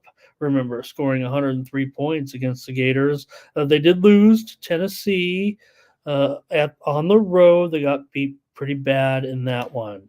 LSU, they're coming off a loss to Auburn. On the road, they got beat by 15 points as a 13.5-point dog. They have wins over Vanderbilt and A&M, although they didn't cover that game against Vandy. Total has gone over in 9 of Mississippi's last 12 games on the road, dating back to last season. They're 3-1 to the over so far this season on the road. However, 12 of the last 16 meetings between these two teams in LSU have gone under. That's pretty long term. Not sure it pertains too much, but it is pretty significant. 12-16 to the under between these two. However, the last 3 matchups have gone over here of late. Ole Miss won last year's meeting 82-69 at home as a 3.5-point favorite. So now that we gave you enough confusing trends that probably have, I don't know if they have any pertinence even to me in this one. And I love to find a decent trend in a game. But let's take a look here. See what you guys have, if anything, in this one. Appreciate your contributions in college basketball. I know it's a little tougher. Here's R. Tomps wants Ole Miss plus the points. You're getting a 15-1 team plus 3 points, but Jeff says lay it with LSU. It's still an SEC game. It's going to be tough. Thomas on LSU here. Hey, want to say hello to Ari Gold today? Sorry I missed you there, Ari. Scroll back a little bit, see your comment there. And there he is. He likes LSU today. Well, man, I better stay off Ole Miss then. You guys seem to like him here, like the Tigers here to hand Ole Miss a loss. Look, I thought the odds were pretty good on when I saw Ole Miss at 125-1. They do have some other impressive wins this season. They beat UCF on the road. They were able to beat Memphis at home. Wins over also NC State this year. Look, Tennessee is one of the top 5 teams in the country, and right now Mississippi doesn't necessarily stack up there just yet. But I think at 125-1, I also can obtain some equity with a couple of wins, a few wins in the tournament anyway, if they could get a good draw. All right. Ole Miss here. Let's see. Oh, you guys are definitely on LSU here, so maybe I'll peek at the total in this one. Maybe that might be my better option here. I will say that system playing. Oops. Okay. I am going to be on the over here, 150.5 in this one. A little bit of steam came in, and there's been a little bit of buyback as well. This one was as low as 149. Now it's up to 150 and a half. I'm not getting the best price here. So I'll take it over. I like some overs today in college basketball. And like I said, that's a bit worrisome. Like I said, unders have been kind of the call here. Uh, Salty, maybe I'm with you. Justin said he got a great price on LSU.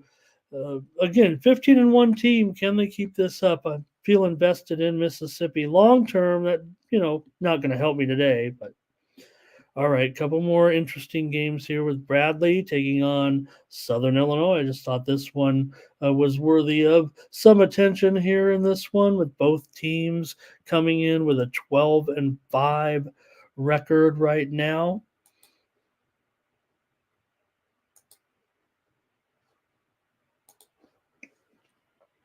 And getting things rolling here, certainly in the Missouri Valley, with Southern Illinois 4-2, Bradley 4-2. You got two teams ahead of them right now with just one loss. So key game here with Bradley on the road by 2.5, and the total 133.5. Feel like this is going to be pretty tight matchup here with these two teams. Game number 707 and 708.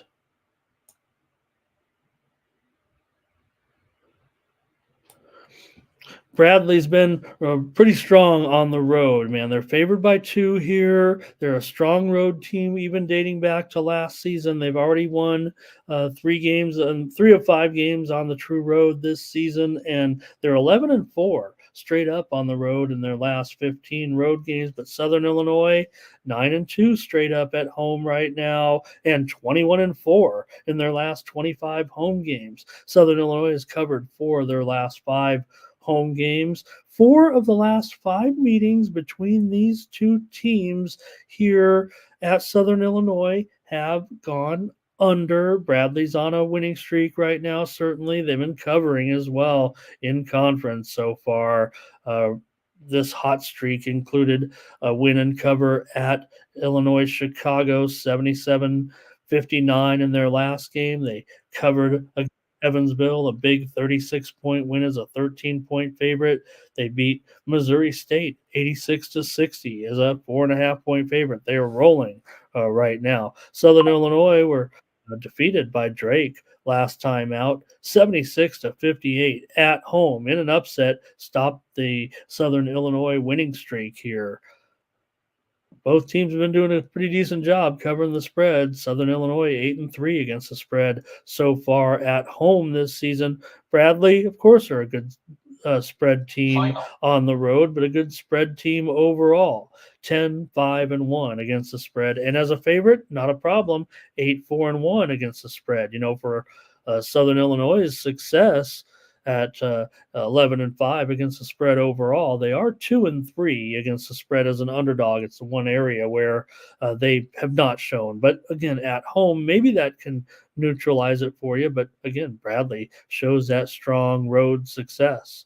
Bradley won the meeting here last year, 50-48 as a 1.5-point favorite in a low scoring game.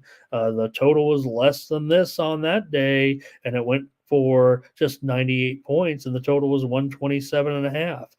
The other game last season also was an extremely low scoring game, just 62-52, going under 127.5. That total is higher today with these two teams, maybe because as a favorite, Bradley's 10-3 to the over so far this season.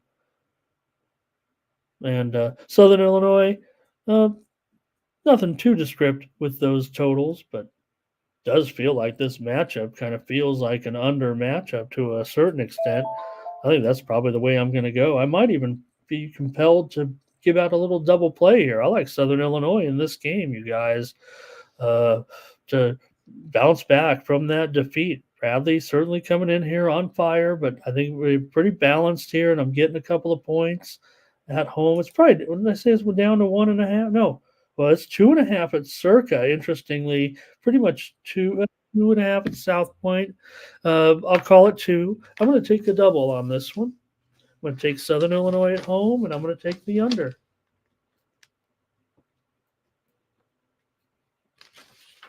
Anything for you guys? Under here for our tops. Jeff says, give me Southern Illinois at home. Okay.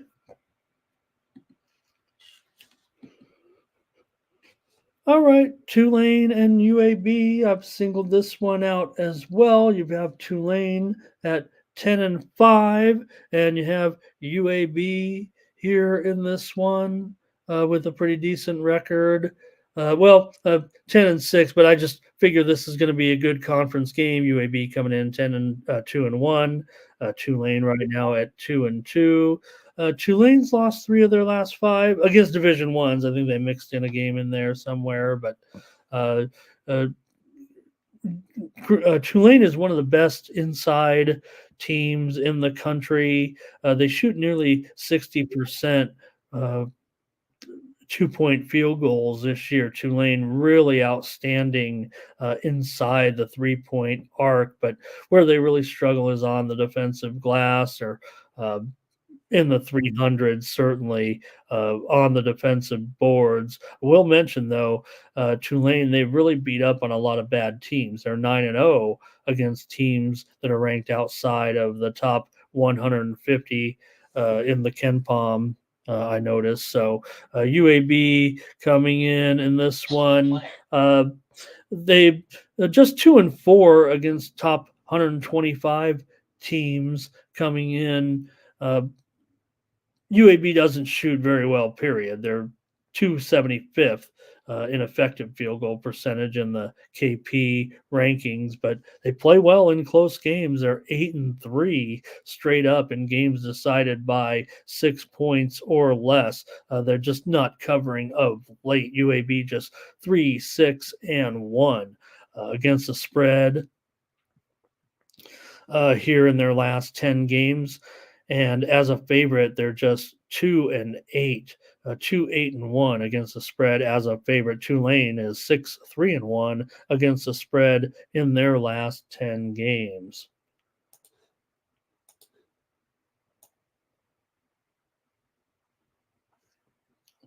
I think I had a few more tidbits on this game. UAB's owned this series for sure. Let me see what it is. They've won 10 of the last 11 games. I don't know if let me see.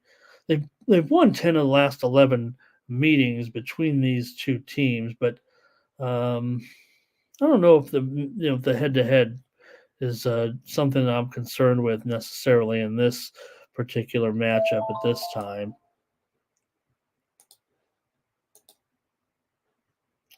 All right. Here in this one, I think I'm on UAB at home to win here today. Really like the over. 165.5. What is it now? Can it go any higher at open? Well, I think there's still a little room to breathe. In fact, I'm showing 164 now at one offshore book. Maybe it is going lower. I know that's a lot of points. I mean, we're looking at a game that probably going to be both teams, have to reach the mid 80s here to get this done. But you just look at some of these. Tulane last game, 94-87 against Tulsa. That was an over. They lost to FAU, 85-80. That was an over. So even though both these teams have been pretty strong overs this season, both teams are 10-5 to the over. And UAB just played they played FAU and it went for 159.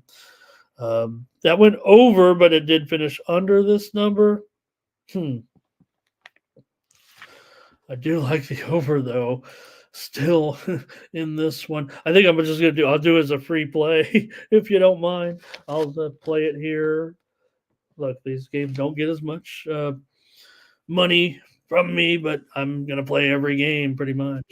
And I like the over, but I do like UAB, I think, here at home. I think the Sharps are pretty much on UAB. There's been some play on Tulane, but I'll just lay 2. I'll lay 2.5, whatever it is. I think it's 2.5 now, and we'll go over in this one. 2 plays again. There's a lot of college ball here. Let's take a look. Here's Thomas Lewis on UAB, Jeff Schramm UAB. My 2 guys here rolling with me. Still got 60 of you hanging out here with me right now. Appreciate it. 2 more games. How about? Hey, so if we can't preview Baylor, we got to preview Houston at least. And Houston's always fun to talk about because you don't know which type of Houston game it's going to be, right? Well, we know what type of game it's going to be, but I mean, some of their games still go over, even though at any given moment the final score could be 55-49. And against Texas Tech, doesn't feel like it could be 55-49. The total here is about 129, currently 129.5. This is game number 731 and 732. Line currently up to 13 at some spots here. Sharps have been laying it for sure. Maybe the public's laying it as well, but it feels like the big money is kind of laying it as well early on, just driving this one up and up and up. Do you feel like is every spot a Houston blowout spot? I don't know if it is necessarily against Texas Tech right now. For me, look, Texas Tech is 14-2. They're 3-0 in conference. They've won 9 straight. When they have lost, interestingly, right, we think of Houston, that totally defensive team. They've lost their last 2 games, by the way. Remember, they were 14-0. Now they've lost 2 conference games by 5 points. 5 points total. They're number 1 in effective field goal percentage in the rankings, right? But Texas Tech is allowed in their losses, and they're a big underdog here. They've allowed 85 and 103 points. Well, that doesn't equate to what Houston does. I mean, no matter what Houston does, they're not going to score, 103 points in this game, right? If they do,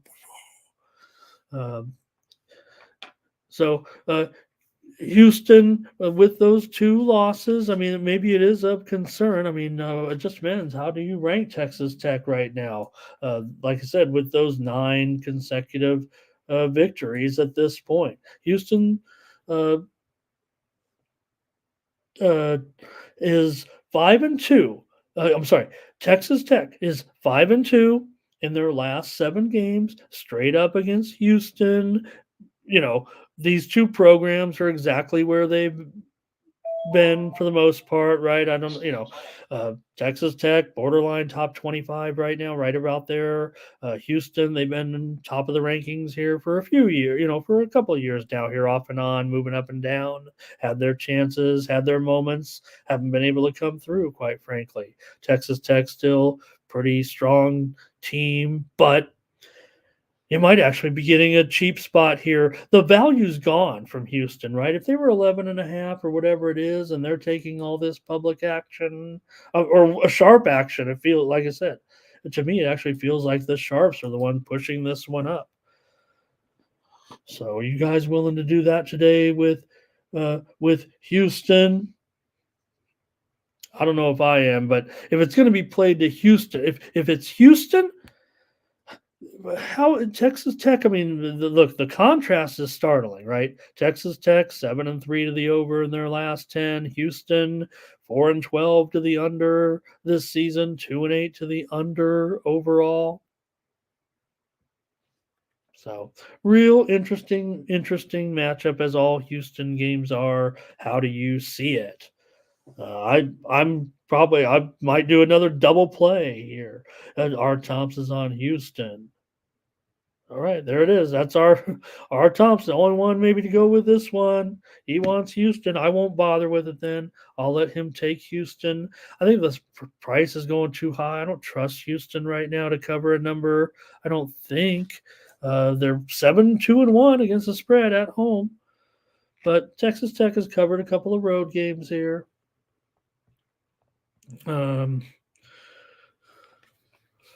They covered the game at Texas. This is on this winning streak now. They beat Texas as a 6.5-point dog, remember, 78-67. And those Houston losses on the road, no doubt, but lost to Iowa State, lost to TCU. The Iowa State loss was by 4. The TCU loss was by 1.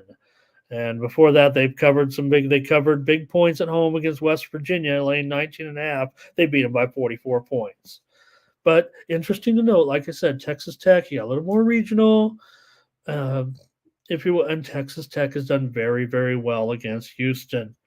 Okay, give me the over in this one. I'm sorry, under. Did I say? I'm sorry when I say it wrong. You never want to say it wrong in this business, and somebody doesn't get the message. But I'm going under in this one. If you guys are taking Tom says Houston, I don't know if it's going to be that way. I'll take under though. Let's play this one in the high 50s. If you're Houston, all right. Nevada's going to take on San Diego State tonight, with the Aztecs favored by 6.5 at home. Boy, that was kind of like the same spread as last night with New Mexico. But remember, New Mexico was that tricky spot, where they didn't look like they were supposed to be the better team. They totally went out and dominated. Now Nevada comes in here. They're very, very good, actually. And so San Diego State, they are good. They've taken a tumble again. San Diego State, they get overrated a little bit when they get hot by the pollsters. I feel like the Nevada Wolfpack have got to be live in this game against my Aztecs for sure. Worried about San Diego State. Look at a 140 game here. I know San Diego State's playing far more overs right now this season. They're 9-6 to the over. It's Nevada that's kind of playing the defense. They're 2-8 to the under in their last 10 games. 2-4 to the under on the road. Now, San Diego State has won 5 straight games at home against Nevada, but Nevada's covered 5 straight games against San Diego State. Nevada's covered 5 straight games on the road. They're 6-0 against the spread on the road this season. They're 11-5 against the spread overall, but 6-0 against the spread on the road. San Diego State just 6-9 against the spread this season. So that's probably the way I'm probably look to take Nevada here. I mean, this is going to be a good game. They've won 7 of their last 8. They're 3-0 in their true road games so far this season. They have a couple of wins against top 100s. San Diego State 3-1 in conference, half a game ahead here of Nevada. They got to keep winning. This conference is looking tough. They've won 6 of their last 7. Aztecs have 6 wins against top 100 teams, and still a good defense. They're probably top 60 in effective field goal percentage, but San Diego State cannot shoot from 3. They're terrible, quite frankly. They shoot 30% from 3-point range right now. Nevada, they know how to get to the free throw line. They are in the top 10 in points from the stripe. So I'm going to take Nevada here against my Aztecs. Hope the Aztecs win tonight. But this feels like the team that kind of gives the Aztecs a little bit of hassle. And let's see right now. Utah State at 4-1 currently right now. So Nevada 2-1, San Diego State 3-1. Nevada off of a loss at home to Boise. All right. Nevada won the last meeting, too, between the two teams back in Reno, 75-66 last season. Maybe that's what I'm concerned with. R. Thompson, Nevada. And Salty said he wants to talk. I couldn't. I take Nevada as well. Maybe I just don't trust my San Diego State team to cover against this team right now. I'm just not feeling very trustworthy with the team, period. Look, they're good. I get it. Maybe they can use their experience a little bit, even get on a run to a certain extent when they get to the postseason. But this feels like an Aztec team which could run into a little bit of a bump. They obviously had a problem down there in the pit, but looks like everyone's having a problem down there right now. So, all right, I'll take Nevada here in this one. They're playing some defense. So this one, look, if Nevada wants to play defense, San Diego State, they might just get mixed up into something here. I know the Sharps want to take the over. I'll respect them at this point. All right, that's it for college basketball. We got a light NHL card tonight. Let's get to it. Unless you guys got some, I know there's some other interesting games out there. Maryland on the road, certainly Texas at home.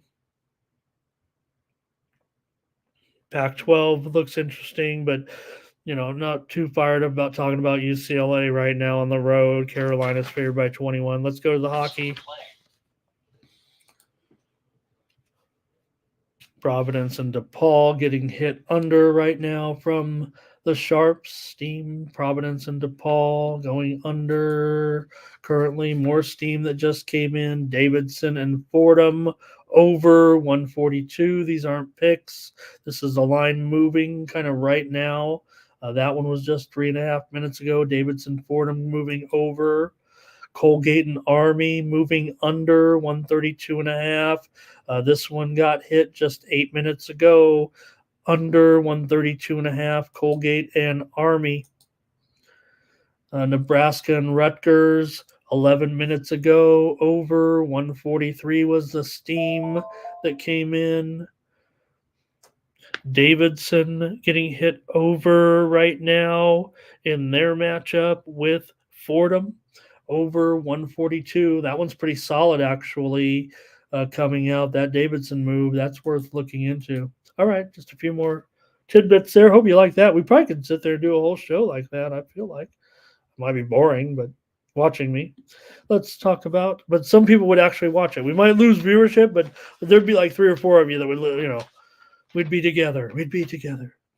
Canadians and Devils today to get us rolling here on our NHL card in this one. And, well, the Canadians continue to find their spots, I guess. It doesn't feel like they will necessarily today for me against the Devils, but we'll see if I can get off of them here. Off the Devils, I mean, because knowing Montreal like I do, I feel like this might be the Devils' situation today. But let's take a look a little bit and break it down. This one's 7 Eastern, 4 Pacific.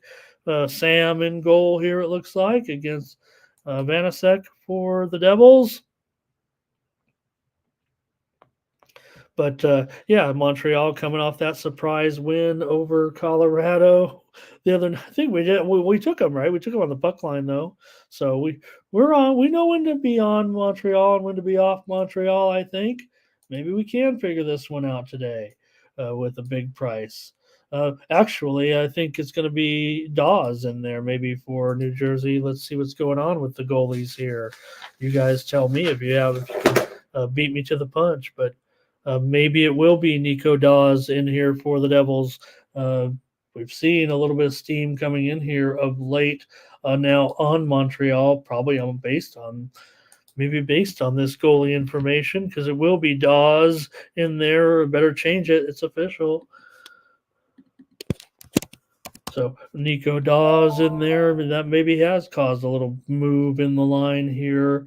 Down to 175 at a few spots here. 6.5 under 20. If anything, this total's gone down a little bit. All right. Maybe because of Sam, though. Sam's got the 2.89 goals against, 91% save percentage. It'll be third straight start for Montembeault in the net. Had a big effort on Saturday against Edmonton, but Edmonton ended up getting the win in that one. Sam 2-2 in his last 4 games, but has allowed 3 goals or less in all 4 starts. So Dawes, here. Maybe he is a little bit of a solution for the Devils. We'll see moving forward. Dawes so far 3-2 with a 2.63 goals against and a 92% save percentage thus far. He'll start for the third straight time now here tonight. Dawes has allowed more than 3 goals in just one of those 5 starts, where he's gone 3-2 so far. And the Devils, obviously a big favorite here. Montreal's lost 3 games before that loss against Colorado. So Devils have kind of owned the series here. They've already met twice, I believe, so far. They won the last one was 5-2. Devils won at Montreal on October 24th. So Montreal have been decent. On the money line on the road, 9-7. That's pretty interesting that Montreal seems to play better a little bit away from home. So maybe I will find my way to the Habs here. Puck line minus $1.45 right now. No, minus $1.55. It's not comfortable, but I'm not sure. I'm going to try the Canadians here. I'll just take them on the puck line in this one today. Go Montreal. At minus $1.60 or so. It's just what I'd like for the play. Nothing I can do about this line, I don't think. Just want to pick something here. And total, not too swift on this one so far. Maybe something will happen here. But Jersey 13-7 at home to the over. Montreal 9-11, but a 9-11 to the under. Montreal's covered the puck line in 8 of their last 10. That's what kind of got my interest there. Even though New Jersey's kind of dominated the series, like I said, they've covered a lot of puck lines against Montreal of late. But Montreal's been hanging in there. I'll take Montreal. R. Tomps has the over. Devils puck line for Kenny going against me, but Ray's going to say takes the Canadians on the puck line. Kenny said they're due. Oh my gosh. Hello to. I've got to say hello to Puti Gutierrez Ganoki. Hope I said that right. Might be Noki. No, it's got to be Noki. Puti Gutierrez Ganoki. Hope I got it right, Puti. Just like to have you here. Thank you. And let me say this. So also Jeff Schramm, Montreal puck line over. Thank you, Puti. He does say, how about in Copa action today? How we looking, Ramon, in this one? Puti, what I've got is a Discord, and I have a couple of soccer experts that are really good here in this one. I know this is your big game today in Copa action. And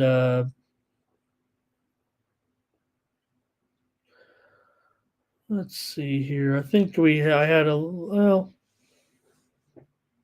I saw the couple of matchups here. You got Sociedad at Osasuna. You got Vallecano against Girona today in Copa action. Check that out in the Discord here a little bit. Oh, thanks. Hey, C1588, helping me with my pronunciations there. Okay. Thanks. So, Puti, let me see. In fact, let me peek in there. Maybe Gerardo has come in with something so far. I don't know if I'll get to Copa today myself. And I didn't look at the Dutch action, actually. But thank you. There was some other action, too, today, certainly with African Cup of Draws. In there today. So, all right. I'm looking at Netherlands here real quick. I don't want to stall too much. We got to keep going with this hockey, but I have a new visitor. Just want to say thank you to Puti very much. And we're looking for ways to expand this soccer content. Believe me, I do want to do something. Tony likes having. Well, we had soccer content. I'm the one that can bring it to us. We'll see what we can do. Looking to expand my coverage here a little bit, but just need your support too, if you know what I mean. Okay, here we go. Red Wings at Panthers in this one. We got Lion and Bob. They're both confirmed in this one. Boy, it'd be nice to be like this every day if all the goalies were officially in.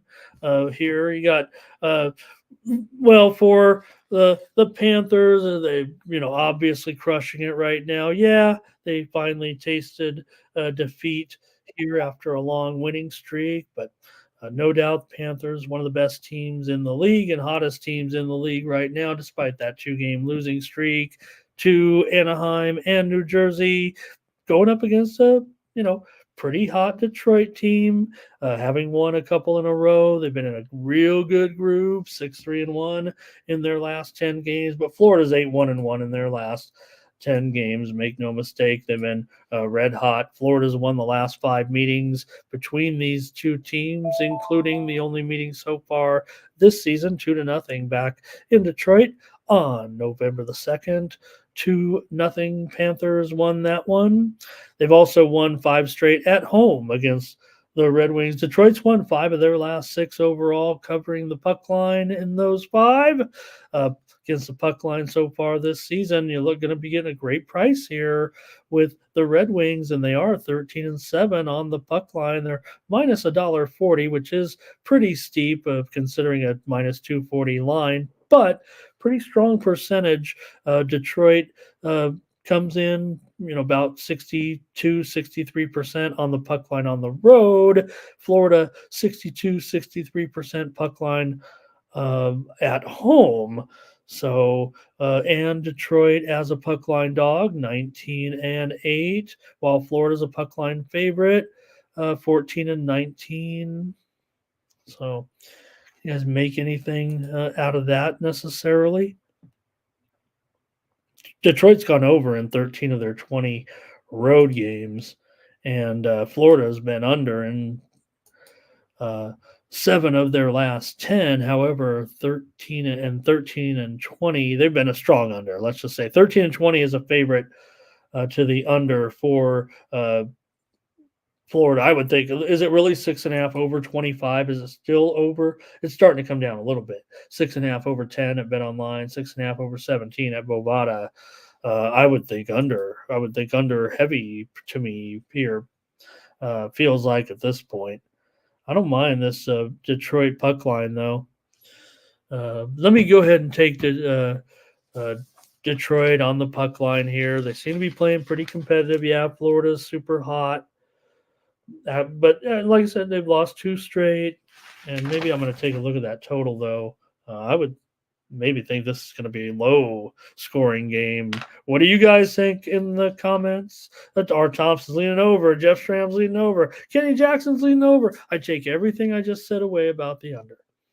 But I'll go with – I'm not taking it away, but I'll let you guys take the over and Red Wings puck line for Ray. You out there, brother? Red Wings puck line. Me and Ray. Let's do it. One more on the ice tonight with the Blackhawks and the Sabres. Hey, we had a pretty okay night last night on the ice. We had winners here on the show, the Kraken and the Rangers over. We also gave you the Winnipeg Jets. Who didn't? On the show yesterday. So said that, but weren't too great yesterday. We'll hopefully get these right today. That's probably the toughest on the ice in the free picks we've had maybe all year so far out of the month. So let's continue on here with the Blackhawks and the Sabres. Big price here. Sabres, of course, $2.75 in this one. Got Buffalo. They've done pretty well in this series. At least they hang in there when playing. Let me take a look, actually. Just stunned by Chicago, of course, in that last game. Get the score 2-1 over San Jose. We had them, you guys, yesterday, right? That was our win. That was one of our winners, wasn't it? Oh, I played it in pocket, of course. didn't want to tell anybody. Didn't want to bet the Blackhawks and actually tell anybody about it. So Chicago, they've covered the puck line in 5 of the last 6 meetings between these two teams. This is the second meeting between them this season. Blackhawks got the puck line here against Buffalo in a 3-2 loss. Sabres won that game at home back on November the 19th. For Chicago, of course, things are a little bit tough here. Right now, without Bedard, if you will. I don't know if it actually does make a difference to a certain extent while they get the young phenom his experience. Chicago's certainly one of the worst teams in the league with 13 victories. Buffalo 19 and 24 so far. They've gone 5-4-1 in their last 10 games. Buffalo's been covering puck lines as well of late, including beating San Jose also. Okay, so there's two common opponents in a way. Blackhawks beat San Jose at home 2-1. Buffalo beat San Jose at home 3-0. Buffalo lost before that to the good Vancouver Canucks 1-0 at home. They did beat Ottawa at home 5-3. Lost to hot Seattle 5-2 at home. Buffalo has been going under here of late. Let's see what it stands now. Buffalo went under against the Sharks, under against Vancouver. Chicago's gone under in 7 of their last 8 games. 4 of the last 5 meetings between these two teams have gone over. Buffalo 8-14 to the under at home. Chicago 9-14 to the under on the road. Ooh. Let's wrap up the show. Get a pick in this one from you guys. Puck line against San Jose doesn't count, right? We should count it as 2.5, right? Whatever's closer to the more reasonable. Because like if 2.5 is like minus 135 and 1.5 is minus, 225 or whatever it was, you probably should use 2.5 as the grading scale, right? But then we always refer to the puck line as, and to a good point though too, Salty, right? So when I always say the puck line on the stats, it's going to be 1.5 every time. So, but again, what you do is, right, we know that puck line statistics are very misleading because you could be a very good team that ends up laying a puck and a half every time, right? And you end up, 25% on the puck line, yet you're still minus $1.10 every time. We know that's why the puck line is often an interesting play no matter what. And of course, we're always flirting with, empty net goals, overtimes and shootouts. That's why a lot of people like to play in regulation, which isn't a problem either. You can balance your action. I'm just giving out the plays, straight up, puck line, and totals here on the show. It's just because it's kind of like you can kind of base everything off of that later on your own props or variations of bets. So, all right, that's the show, everybody. I'm going to get a pick out here to you in this one with Chicago and Buffalo. Look, Chicago's having trouble scoring. I get that. Buffalo's playing a lot of low-scoring games. Total here is, let me see if it is down to 5.5. No, it's 6. It's pretty much 6 everywhere. I think we can call it 6 flat. And I kind of want to agree with our Toms here that maybe, just maybe, this one can get over today. And I'll take over the 6 as my play here on the show. Thanks a lot, everybody. Appreciate you joining me here for the morning steam. A couple of hours of sports betting talk here on the Tony's Picks YouTube channel. Make sure you join Tony at 6 Eastern and 3 Pacific with the drive-through. Tony T with the Pick Dogs crew, getting you ready for the primetime games here on the Tony's Picks YouTube channel, the 40,000 subscriber juggernaut. Appreciate you checking in with me here today, and thank you for your contributions. Don't forget, head on over to tonyspicks.com where you can find our premium picks. These are our best picks over there at tonyspicks.com. Use the promo code TonyT at checkout to save 20%. I think my internet's a little stronger now that I can show the website better. Let's take a look over there at the premium picks. They weren't loading up before, but that was on my end. Here's Collins Brown. with some packages today, some NHL, some basketball. And you see there, Ben Ruhala and Tony T got plays up there as well. Thanks a lot, everybody. Join me tomorrow, 9 a.m. Eastern, 6 Pacific, for more Morning Steam. Thank you to everyone. Ari and Timmy and Art Thompson, Kenny and Ray was here today, and so was Salty.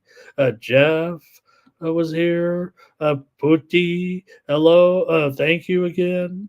C588, 1588, thank you for helping me out today. Thomas Lewis was with us. Appreciate you all. Billy Back was here today. Tyrone Coleman stopped by. Justin McKelvey was here. Brent Cook is always bringing in the heat in the Discord. Thomas Bird. Daryl Turner in there, Lord Sports, Solo was here, Chad, of course, Ron G today. All right, that's going to do it. Join me tomorrow with more Morning Steam. For Tony'sPicks.com, I'm Ramon Scott.